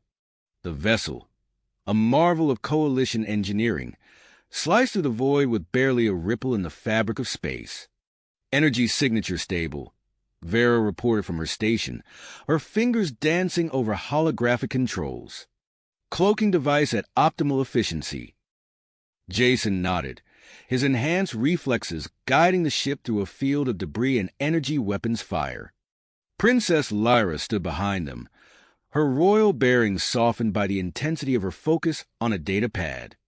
"We're approaching the densest part of the conflict," Jason announced, his eyes scanning the battlefield ahead. "Prepare for—" A violent shudder rocked the ship, cutting off Jason's words. Warning lights flashed across the control panel as klaxons blared. "Cloaking device failure," Vera shouted, her hands flying over the controls. "We're exposed." Jason's mind raced, processing the tactical data flooding his enhanced senses. "Evasive maneuvers," he growled, throwing the ship into a series of tight corkscrews and barrel rolls. Nearby Void Eater vessels, alerted to their presence, began to converge. Energy beams lanced through space, narrowly missing their hull. "We need to alter our approach," Princess Lyra said, her voice calm despite the danger. "There's a debris field to our starboard. It might provide cover while we repair the cloak." Jason didn't hesitate, banking the ship hard to starboard. They plunged into a graveyard of shattered ships, Coalition and Void Eater alike. The stealth ship weaved through the wreckage, each impact sending tremors through the hull. "Shields at 60%, Vera reported, dividing her attention between damage control and repairing the cloak. "We can't take much more of this." Princess Lyra moved to Vera's side, her eyes narrowing as she studied the cloaking device's schematics. "If we modulate the energy output to match Void Eater frequencies," she mused, "we might be able to disguise ourselves as one of their vessels." Vera's eyes lit up with understanding. "Brilliant," she breathed, immediately beginning the modifications. As the two women worked, Jason focused on piloting. His enhanced senses allowed him to anticipate the movement of debris, making minute adjustments to their course. Even so, impacts were inevitable. Each collision sent a jolt through the ship, accompanied by the screech of metal on metal. "How much longer?" Jason called out, narrowly avoiding a massive chunk of what had once been a Coalition cruiser. "Almost there," Vera replied, her voice strained with concentration. "Just a few more, got it." The ship's energy signature shifted, taking on the characteristics of a Void Eater vessel. Jason held his breath, watching as a patrol of enemy fighters passed nearby without a second glance. "It worked," he exhaled, allowing himself a moment of relief. "Nice job, both of you." With their disguise in place, they emerged from the debris field, setting course for the imposing Void Eater flagship. As they drew closer, the sheer scale of the vessel became apparent. It dwarfed everything around it, its hull a writhing mass of dark energy conduits that seemed to devour incoming fire. "Look there," Jason said, indicating a section of the flagship's underside. "That hangar bay seems to be cycling through some kind of regeneration process." Vera leaned in, her enhanced vision picking out details invisible to normal eyes. "The energy shield is fluctuating. If we time it right, we can slip through during a momentary weakening," Princess Lyra finished, her voice tinged with excitement. Jason nodded, his hands tightening on the controls. "Hang on," he warned, pushing the engines to their limit. They streaked towards the flagship, timing their approach to coincide with the hangar's energy cycle. For a heart-stopping moment, it seemed they might be too late. Then, with a flash of crackling energy, they were through. The sudden closure of the energy shield behind them sent a power surge through their systems. Alarms blared as Jason fought to maintain control. They skidded across the hangar floor, coming to a stop mere inches from a row of Void Eater fighters. "Everyone okay?" Jason asked, unbuckling his harness. Vera and Princess Lyra nodded, already moving to gather their equipment. As they prepared to disembark, the sound of approaching Void Eater security forces echoed through the hangar. "Looks like our entrance didn't go unnoticed," Vera said, her voice low. Jason met her gaze, then looked to Princess Lyra. The weight of their mission settled over them like a physical force. With a shared nod of perseverance, they stepped out into the heart of enemy territory, ready to face whatever challenges lay ahead. Ahead, the trio exchanged resolute glances, their purpose palpable as they stepped out of the stealth ship and into the heart of enemy territory. The moment their feet touched the hangar floor, chaos erupted. Void Eater security forces poured in from multiple entrances, their weapons charged and ready. Jason and Vera sprang into action, their enhanced abilities allowing them to move with superhuman speed and precision. Vera's fist connected with the nearest guard's helmet, the impact sending him flying across the hangar. Jason ducked under an energy blast, closing the distance to his attacker in the blink of an eye. He disarmed the guard with a swift motion, using the alien weapon to incapacitate two more approaching enemies. As the couple fought their way through the waves of security forces, Princess Lyra slipped away, her royal training in stealth and infiltration serving her well. She located a maintenance hatch and disappeared into the ship's network of service tunnels, her mission to reach the fail-safe control room. Jason and Vera moved in perfect synchronization, their mental link allowing them to anticipate each other's moves. They left a trail of unconscious bodies in their wake as they pushed deeper into the flagship, heading towards the energy core. "This way," Jason called out, his enhanced senses picking up the faint hum of the ship's power systems. They rounded a corner, only to find themselves face-to-face with a squad of elite Void Eater warriors. The battle intensified as Jason and Vera engaged the highly trained enemies. Energy weapons discharged, filling the corridor with blinding flashes of light. Vera used her enhanced agility to dodge the barrage, closing in on the warriors with deadly efficiency. Jason's augmented strength allowed him to tear through the Void Eater's advanced armor, neutralizing the threat with precise strikes. As they fought, Princess Lyra navigated the labyrinth of maintenance shafts. Her progress was halted by a heavily encrypted security door blocking access to the fail-safe control room. Lyra's fingers flew over the alien interface, her expertise in Void Eater technology allowing her to unravel the complex encryption protocols. Outside the flagship, Admiral Morgan coordinated a massive assault on the vessel's outer defenses. Coalition ships concentrated their fire on the weak points identified by Princess Lyra's earlier data extraction. The combined firepower began to penetrate the flagship's energy shields, causing visible damage to its hull. Inside, Jason and Vera reached the antechamber of the energy core.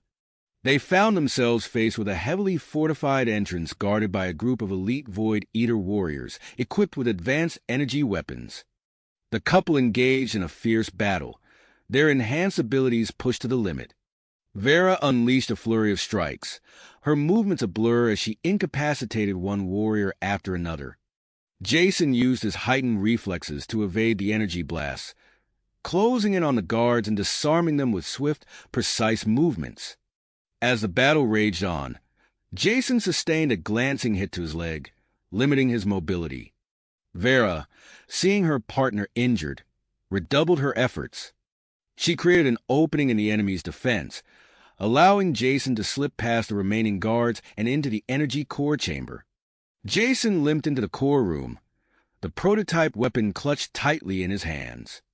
The chamber was a marvel of alien engineering, with pulsating energy conduits crisscrossing the walls and ceiling. At the center stood the massive core, a swirling vortex of dark energy that seemed to devour light itself.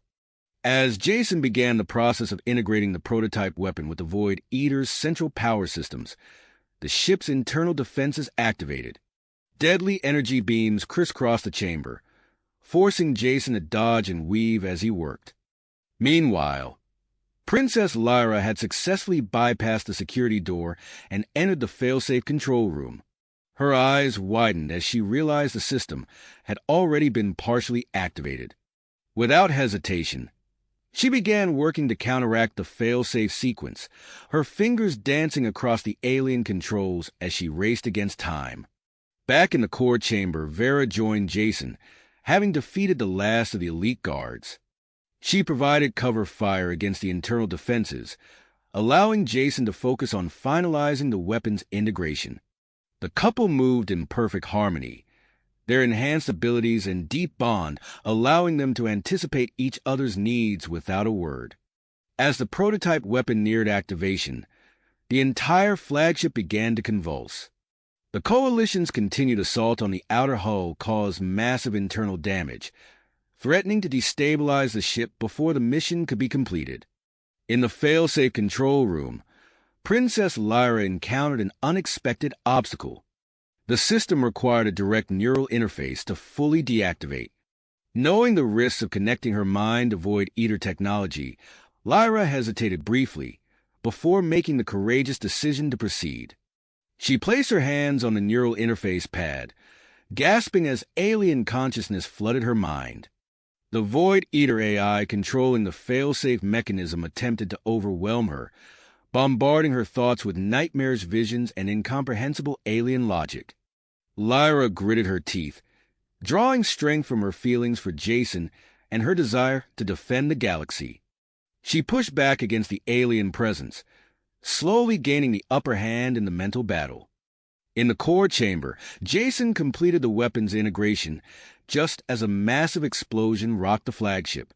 The blast breached the chamber wall, exposing it to the vacuum of space.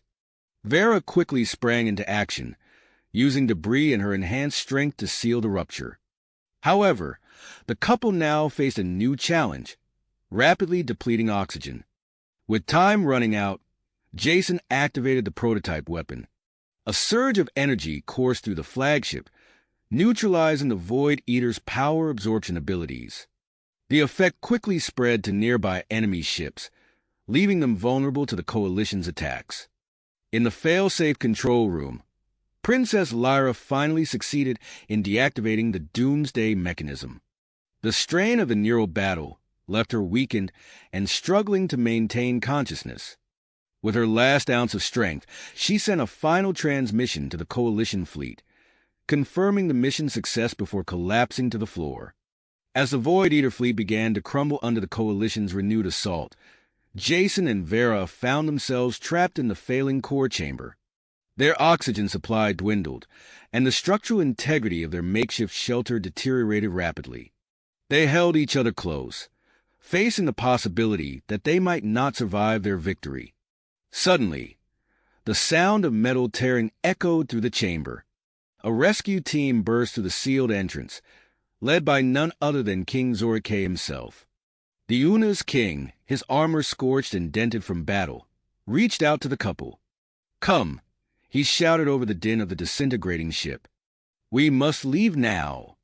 Jason and Vera didn't hesitate, following King Zorike and his team as they retreated through the chaos of the collapsing flagship. They paused only to retrieve the unconscious Princess Lyra from the fail-safe control room before making their way to the extraction point. As they boarded the rescue ship, the Void Eater flagship finally succumbed to the combined damage from the Coalition assault and the prototype weapon's effects. The massive vessel exploded in a spectacular display, marking the turning point in the battle against the Void Eater invasion. Safe aboard King Zorike's command ship, Jason, Vera, and Princess Lyra received emergency medical treatment. As the adrenaline of their mission began to fade, the full impact of their actions started to sink in. The main Void Eater fleet was in disarray, and for the first time, victory against the cosmic threat seemed within reach. However, as Jason looked between Vera and the recovering Princess Lyra, he realized that the personal dynamics between them remained undedicationed. The emotions that had been pushed aside during the heat of battle now bubbled to the surface, promising complicated days ahead as they navigated the aftermath of their heroic mission. The Coalition flagship's hangar bay bustled with activity as rescue ships docked, their arrival heralded by the hiss of pressurizing airlocks. Medical teams swarmed the vessels, their urgency palpable as they rushed to attend to the injured heroes. Jason winced as he was lifted onto a hovering stretcher, his leg throbbing from the energy weapon's glancing hit. Beside him, Vera stumbled slightly, her enhanced physiology already working to heal the minor injuries sustained from their brief exposure to the vacuum of space. Princess Lyra, unconscious and pale, was carefully transferred to a specialized medical pod. King Zorike's massive frame loomed over the medical team, his eyes never leaving his daughter's face as they wheeled her towards the intensive care unit. "Status report," the Una's king demanded, his voice a low rumble. A coalition medic, unfazed by the imposing monarch, replied crisply, "Princess Lyra is stable but unconscious. Her neural patterns show signs of severe strain. We're prepping her for immediate treatment." King Zorike nodded, his scaled hand resting briefly on the pod's transparent surface before he turned his attention to Jason and Vera. "And our human heroes?" "I'm fine," Jason grunted, attempting to sit up only to be gently but firmly pushed back down by a medic. "You most certainly are not," the medic chided. "That leg needs immediate attention. And you," she turned to Vera, who was already trying to stand, "need to be checked for radiation exposure and microfractures." As they were whisked away to the medical bay, the sounds of battle continued to echo through the ship. Admiral Morgan's voice crackled over the intercom, coordinating the Coalition's final assault on the remaining Void Eater forces. "All ships, focus fire on grid sectors 7 through 9. Their shields are down and their absorption capabilities are offline. Let's end this." In the medical bay, Jason and Vera were placed in adjacent beds, their enhanced healing abilities already visibly at work. The wound on Jason's leg was closing rapidly, while the bruises on Vera's skin faded before their eyes. "That was close," Jason murmured, reaching out to take Vera's hand. She squeezed it tightly, her eyes reflecting the intensity of their shared experience. "Too close. But we did it. We actually did it." A comfortable silence fell between them, broken only by the beeping of medical equipment and the distant rumble of the ongoing battle. They lay there, hands intertwined, each lost in their own thoughts about the mission, their survival, and the depth of their connection. Hours passed, and reports began filtering in from across the galaxy. Coalition forces were successfully repelling Void Eater incursions on multiple fronts, thanks to the activation of the ancient defense network.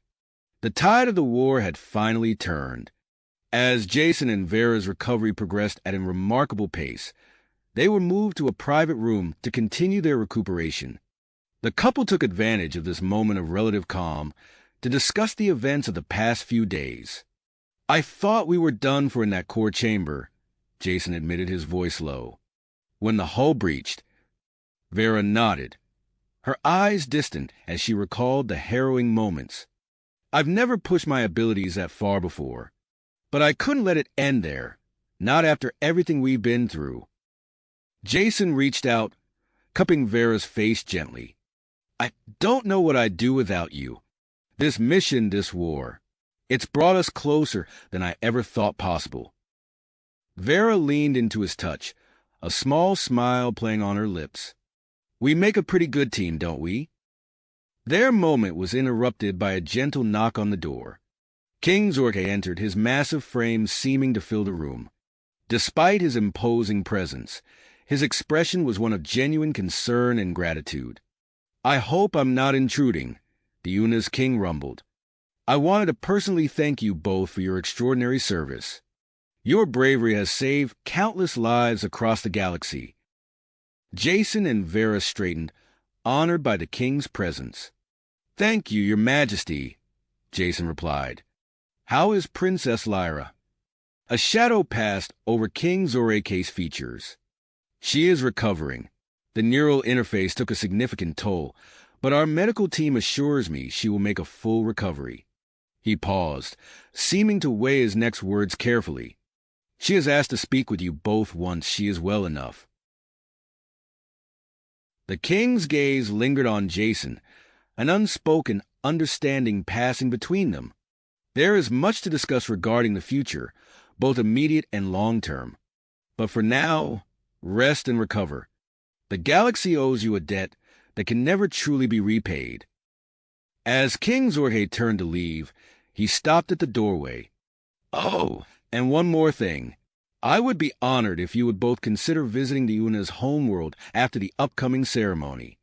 There is much I believe we could learn from each other." With that, The Una's king departed, leaving Jason and Vera to contemplate the implications of his words and the complex emotions that had developed during their mission.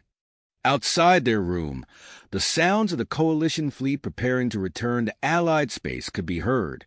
The immediate threat had been neutralized, but the war was not yet over. As Jason and Vera began to drift off to sleep, their hands still clasped tightly together. They knew that their greatest challenges, both personal and galactic, still lay ahead. The couple drifted into a deep, healing sleep, their bodies and minds recovering from the intense ordeal they had endured. Days later, the Coalition fleet arrived at a central gathering point in Allied space. The atmosphere was electric with anticipation as preparations for the victory ceremony began. Jason and Vera, fully recovered thanks to their enhanced physiology, found themselves at the center of attention as they made their way through the crowded halls of the flagship. The ceremony itself was a grand affair, with representatives from every Allied species in attendance. Admiral Morgan presented Jason, Vera, and Princess Lyra with the highest honors the Coalition could bestow, praising their bravery and sacrifice in the face of overwhelming odds. As the applause died down, Jason noticed King Zorke approaching with a grave expression. The Una's king's voice was low as he addressed them. "I apologize for interrupting the festivities, but we have an urgent matter to discuss. Please follow me." The trio exchanged glances before following King Zorke to a secure briefing room. Inside, they found Admiral Morgan waiting, her usual stoic demeanor replaced by one of concern. "I'm afraid our celebration may have been premature," Admiral Morgan began, activating a holographic display. "We received intelligence that a Void Eater splinter group has established a base in the Andromeda sector. They appear to be regrouping, possibly with the intent to rebuild their forces." King Zorke stepped forward, his massive form casting a shadow over the holographic map. "We cannot allow them this opportunity. The threat must be neutralized completely." "Agreed," Admiral Morgan nodded. "That's why we're assigning this mission to you three. Your recent success and unique abilities make you the most qualified for this operation." Jason felt Vera tense beside him.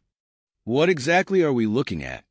he asked, studying the holographic display. Admiral Morgan manipulated the controls, zooming in on a remote planet. "The base is located here. It's heavily fortified, but we've developed some new technology that should give you an edge." The Admiral proceeded to brief them on the advanced stealth technology and weaponry they would be using for the mission. Meanwhile, King Zorke described a specially modified Una scout ship that would serve as their transportation and mobile base of operations. As the briefing concluded, Princess Lyra spoke up, her voice filled with willpower. "When do we leave?" "You have 48 hours to prepare," Admiral Morgan replied. "Make the most of it." The next 2 days were a whirlwind of activity.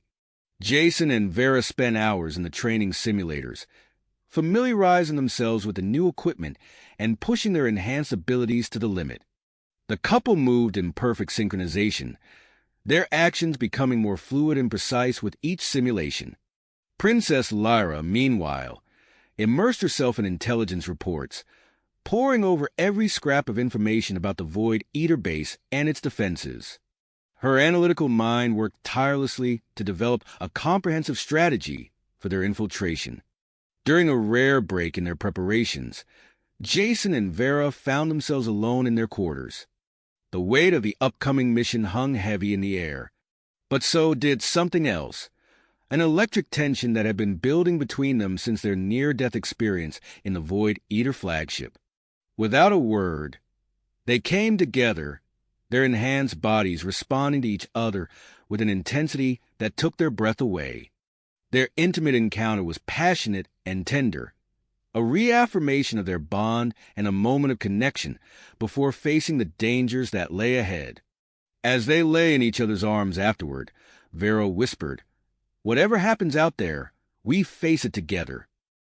Jason nodded, pulling her closer. "Always."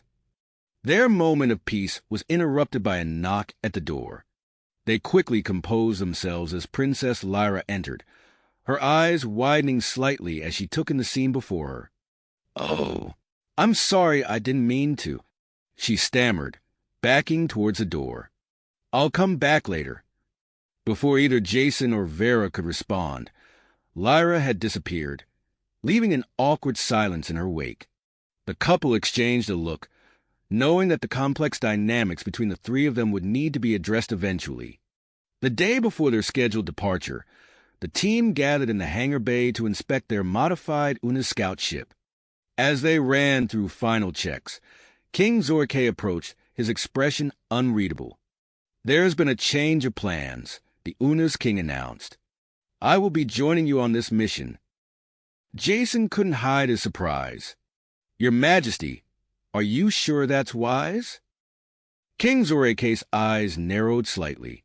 "I have extensive combat experience and intimate knowledge of Void Eater tactics. My presence will be an asset to this team." As the implications of this new dynamic sank in, the team boarded the scout ship. Jason took his place at the helm, his enhanced senses attuned to the advanced controls. Vera manned the defensive systems, while Princess Lyra coordinated their approach, using real-time intelligence data. King Zorike observed their efficient teamwork with interest, his perception of their relationships beginning to shift. As the ship broke away from the Coalition fleet and set course for the Andromeda sector, a tense silence settled over the crew.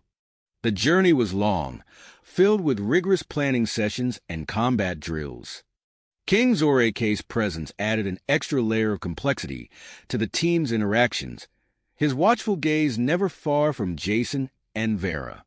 Midway through their journey, as they navigated a treacherous asteroid field, Vera's voice cut through the quiet. "I'm detecting an anomaly. There's a damaged ship nearby. Void Eater design."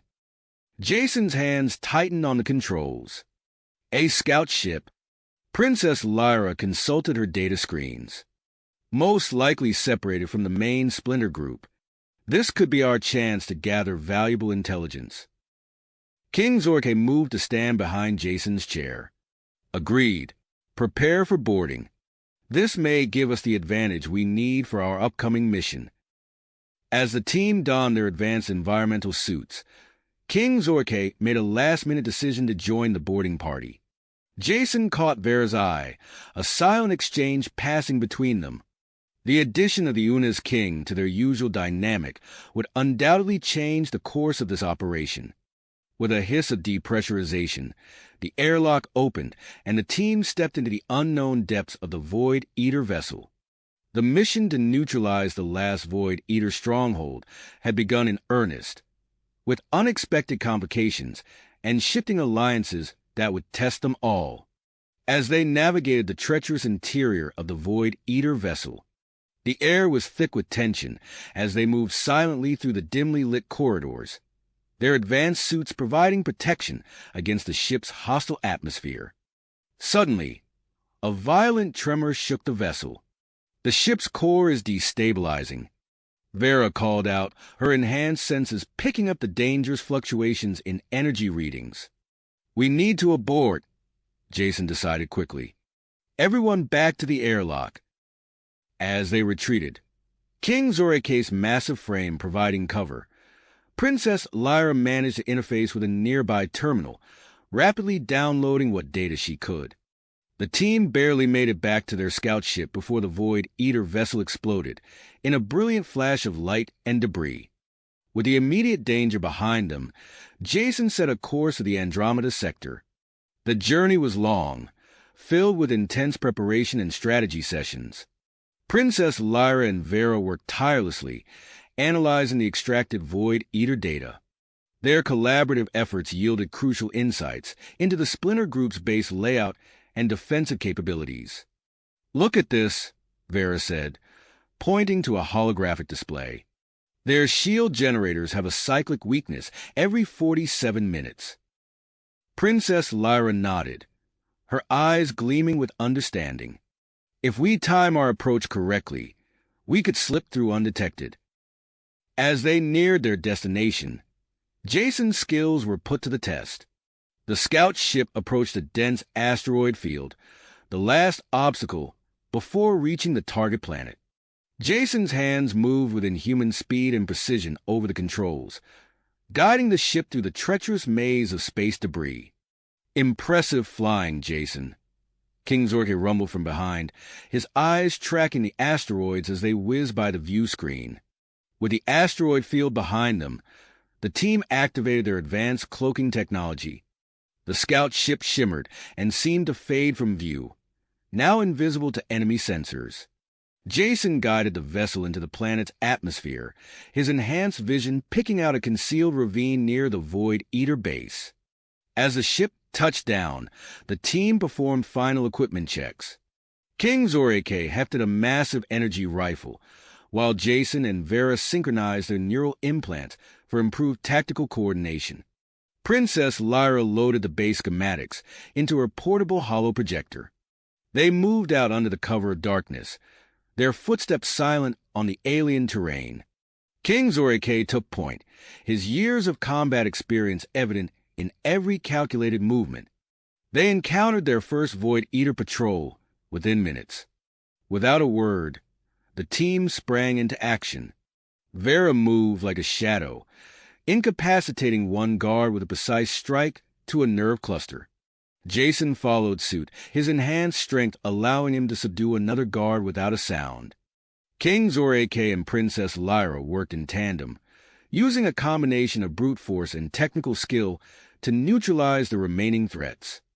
As they approached the base perimeter, Princess Lyra consulted her holoprojector. "There," she whispered, pointing to a shimmering section of the energy shield. "That's our way in." Jason and Vera stepped forward, their bodies tensing as they focused their enhanced strength. Together, they pushed against the energy field, creating a small ripple that expanded just enough for the team to slip through. Once inside, King Zorke signaled for them to split up. "Jason, you're with me. We'll handle the power core. Vera, Princess Lyra, make your way to the command center." As the two groups separated, Jason and King Zorke navigated through narrow maintenance tunnels, avoiding security measures with practiced ease. They reached the power core, a massive pulsating structure that hummed with impossibly strong energy. "Plant the charges here and here," King Zorke instructed, indicating key structural points. Meanwhile, Vera and Princess Lyra infiltrated the command center. Vera's enhanced reflexes made short work of the skeleton crew on duty, while Princess Lyra immediately set to work on the main computer. "I'm in," she announced after a few tense moments. Downloading data on remaining Void Eater assets across the galaxy. As the mission progressed smoothly, an unexpected discovery threw their carefully laid plans into disarray. Jason's voice crackled over the comm system, his tone urgent. "We've got a situation. There are prisoners here, multiple species, in stasis pods." King Zorke's response was immediate. "Abort the demolition. We need to adapt our strategy." The team quickly regrouped, shifting their focus to freeing the captives and securing the base. As Jason and King Zorke worked to disable the stasis pods, Vera and Princess Lyra raced to lock down the base's communications and transportation systems. In the midst of the chaos, Jason encountered a critically injured alien. The creature, its form unlike anything Jason had seen before, reached out with a trembling appendage. Before Jason could react, a flood of information poured into his mind through an unexpected telepathic link. Images and sensations overwhelmed him. Glimpses of ancient conflicts, the true origins of the Void Eaters, and a looming threat that dwarfed their current struggle. Jason staggered, his enhanced mind blown from the influx of alien knowledge. "Jason!" Vera's voice cut through the mental haze. "We need to move. Now!" Shaking off his disorientation, Jason joined the frantic evacuation effort. King Zorke coordinated the rescue, his commanding presence bringing order to the panicked prisoners.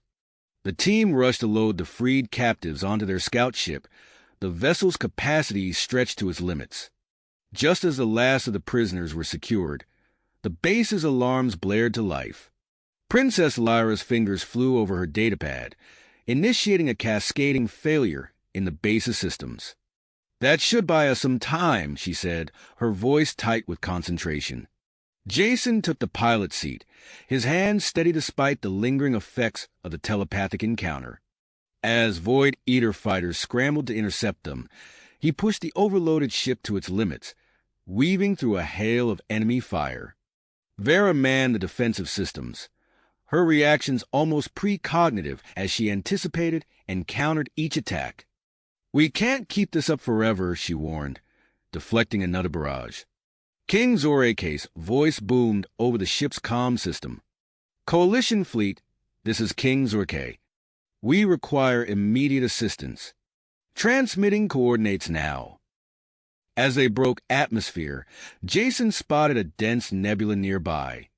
"Hold on," he called out, banking the ship sharply. "We're going in." The scout ship plunged into the swirling gases and dust, the pursuing Void Eater craft falling back as their sensors struggled to penetrate the nebula's interference. For a moment, an uneasy quiet settled over the ship. In the relative safety of their hiding place, the team turned their attention to their unexpected passengers. As they tended to the freed prisoners, Jason's mind began to process the information from the telepathic link. The truth about the Void Eaters' origins and their connection to an ancient galactic conflict started to take shape, promising to reshape everything they thought they knew about their enemy. As coalition reinforcements arrived to engage the Void Eater forces, the team found themselves at a crossroads. The successful rescue mission had not only struck a blow against their enemy, but had also provided them with invaluable intelligence and a diverse group of potential allies. Jason looked around at his team, Vera, her eyes sharp and alert, Princess Lyra, already analyzing their next move, and King Zorke, his presence reassuring amidst the uncertainty. The knowledge gained from the telepathic encounter burdened immensely on Jason's mind, hinting at a conflict far greater than they had imagined. As the sounds of battle echoed through the nebula, the team prepared themselves for the challenges that lay ahead. The future of the stars hung in the balance, and they were now at the center of a conflict that spanned eons.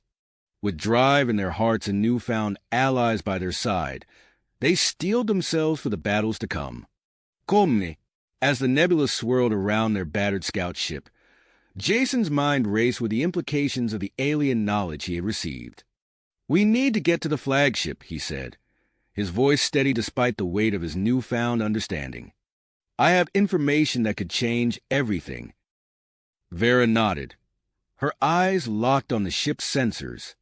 "Coalition forces are engaging the Void Eaters. We have a narrow window to slip through." King Zorake's massive form loomed behind them. "Then let us not waste it. Princess, prepare our guests for rapid evacuation." As Princess Lyra tended to the freed prisoners, Jason guided their overloaded vessel out of the nebula. The scene that greeted them was one of chaos and destruction. Coalition ships clashed with Void Eater vessels, energy weapons lighting up the darkness of space. Jason's enhanced reflexes allowed him to weave through the battle with impossible precision. Void Eater fighters screamed past them, but Vera's expert handling of the defensive systems kept them at bay. "Admiral Morgan, this is Jason," he called over the comm, requesting immediate docking clearance. "We have vital intelligence and rescued prisoners on board." The flagship's hangar bay opened like a maw in the side of the massive ship. Jason brought their scout vessel in for a rough landing, the ship's overtaxed systems groaning under the strain. As they disembarked, Admiral Morgan strode towards them, his face a mask of concern and curiosity. "Report, Jason. What's this intelligence you've discovered?" Jason took a deep breath, the alien memories swirling in his mind. "Sir, the Void Eaters. They're not what we thought. They're not invaders from another universe. They're the remnants of an ancient civilization from our own galaxy." A hush fell over the hangar bay as coalition leaders gathered around. Jason continued, his words coming faster now. They tried to harness the power of black holes, but something went wrong. It twisted them, changed them into what we see now. Admiral Morgan's eyes widened. If that's true, it changes everything. Our entire strategy. There's more, Jason pressed on. They have a primary power source, an artificial black hole hidden in a pocket dimension. If we can destroy it, we can end this war once and for all. King Zorke stepped forward, his voice rumbling with authority. We must act quickly. The longer we delay, the more lives will be lost. As the coalition leaders huddled to discuss strategy, Jason felt a hand on his arm. He turned to see Vera, her eyes filled with a mixture of pride and concern. You did it, she said softly. You may have just given us the key to victory. Jason nodded, feeling the weight of responsibility settle on his shoulders. We're not done yet. The hardest part is still to come. As preparations for the final assault began, King Zorke pulled Jason and Vera aside. His expression was solemn, yet there was a glimmer of something else in his eyes. Respect, perhaps even admiration. I have watched you both closely throughout this conflict, he began. Your courage, your loyalty to each other and to the cause. It has shown me that my initial judgments were hasty. The Una's king straightened to his full, impressive height. I have made a decision. I will be stepping down as king and naming Princess Lyra as my successor. Jason and Vera exchanged shocked glances. Before they could respond, King Zorke continued. The galaxy is changing. It needs leaders who understand this new era of cooperation. Lyra has proven herself more than capable. As if summoned by her name, Princess Lyra approached. Her father's words had clearly reached her, and her expression was a mix of surprise and drive. Father, are you certain? She asked, her voice steady despite the weight of the moment. King Zorke nodded. I am. You will lead our people into this new age, alongside our allies. As the implications of this decision rippled through the flagship, Jason and Vera found themselves drawn to a quiet corner of the hangar bay. The chaos of battle preparations faded into the background as they gazed at each other, a lifetime of unspoken words passing between them. Vera, Jason began, his enhanced heart racing, I don't know what's going to happen out there, but I know that whatever comes next, I want to face it with you. Not just as partners or friends, but as something more. Vera's eyes softened, a rare smile gracing her features. Jason, are you asking what I think you're asking? He nodded, taking her hands in his. Will you marry me? Right here, right now, before we face our final battle? Her answer was a kiss, deep and passionate, their enhanced physiologies allowing them to convey more in that single moment than words ever could. As they broke apart, they found Admiral Morgan, King Zorke, and Princess Lyra watching them with varying degrees of amusement and approval. Well, Admiral Morgan said with a wry smile, I suppose we have time for one more thing before we safeguard the galaxy. In a quiet ceremony, witnessed by their closest allies, Jason and Vera exchanged vows. As they sealed their union with a kiss, they felt something shift within them. Their enhanced bodies, already connected on so many levels, formed a neural bond that transcended traditional marriage. As alarms blared throughout the flagship, signaling the beginning of the final assault, Jason and Vera stood hand in hand, ready to face whatever challenges lay ahead. The future of the cosmos hung in the balance, but in that moment, they were stronger together than they had ever been apart. You have reached the end of the story. If you enjoyed this story and want to support us, please leave a like and subscribe to our channel, and for every comment that says 88, I will heart every single one of them. Thank you for your time.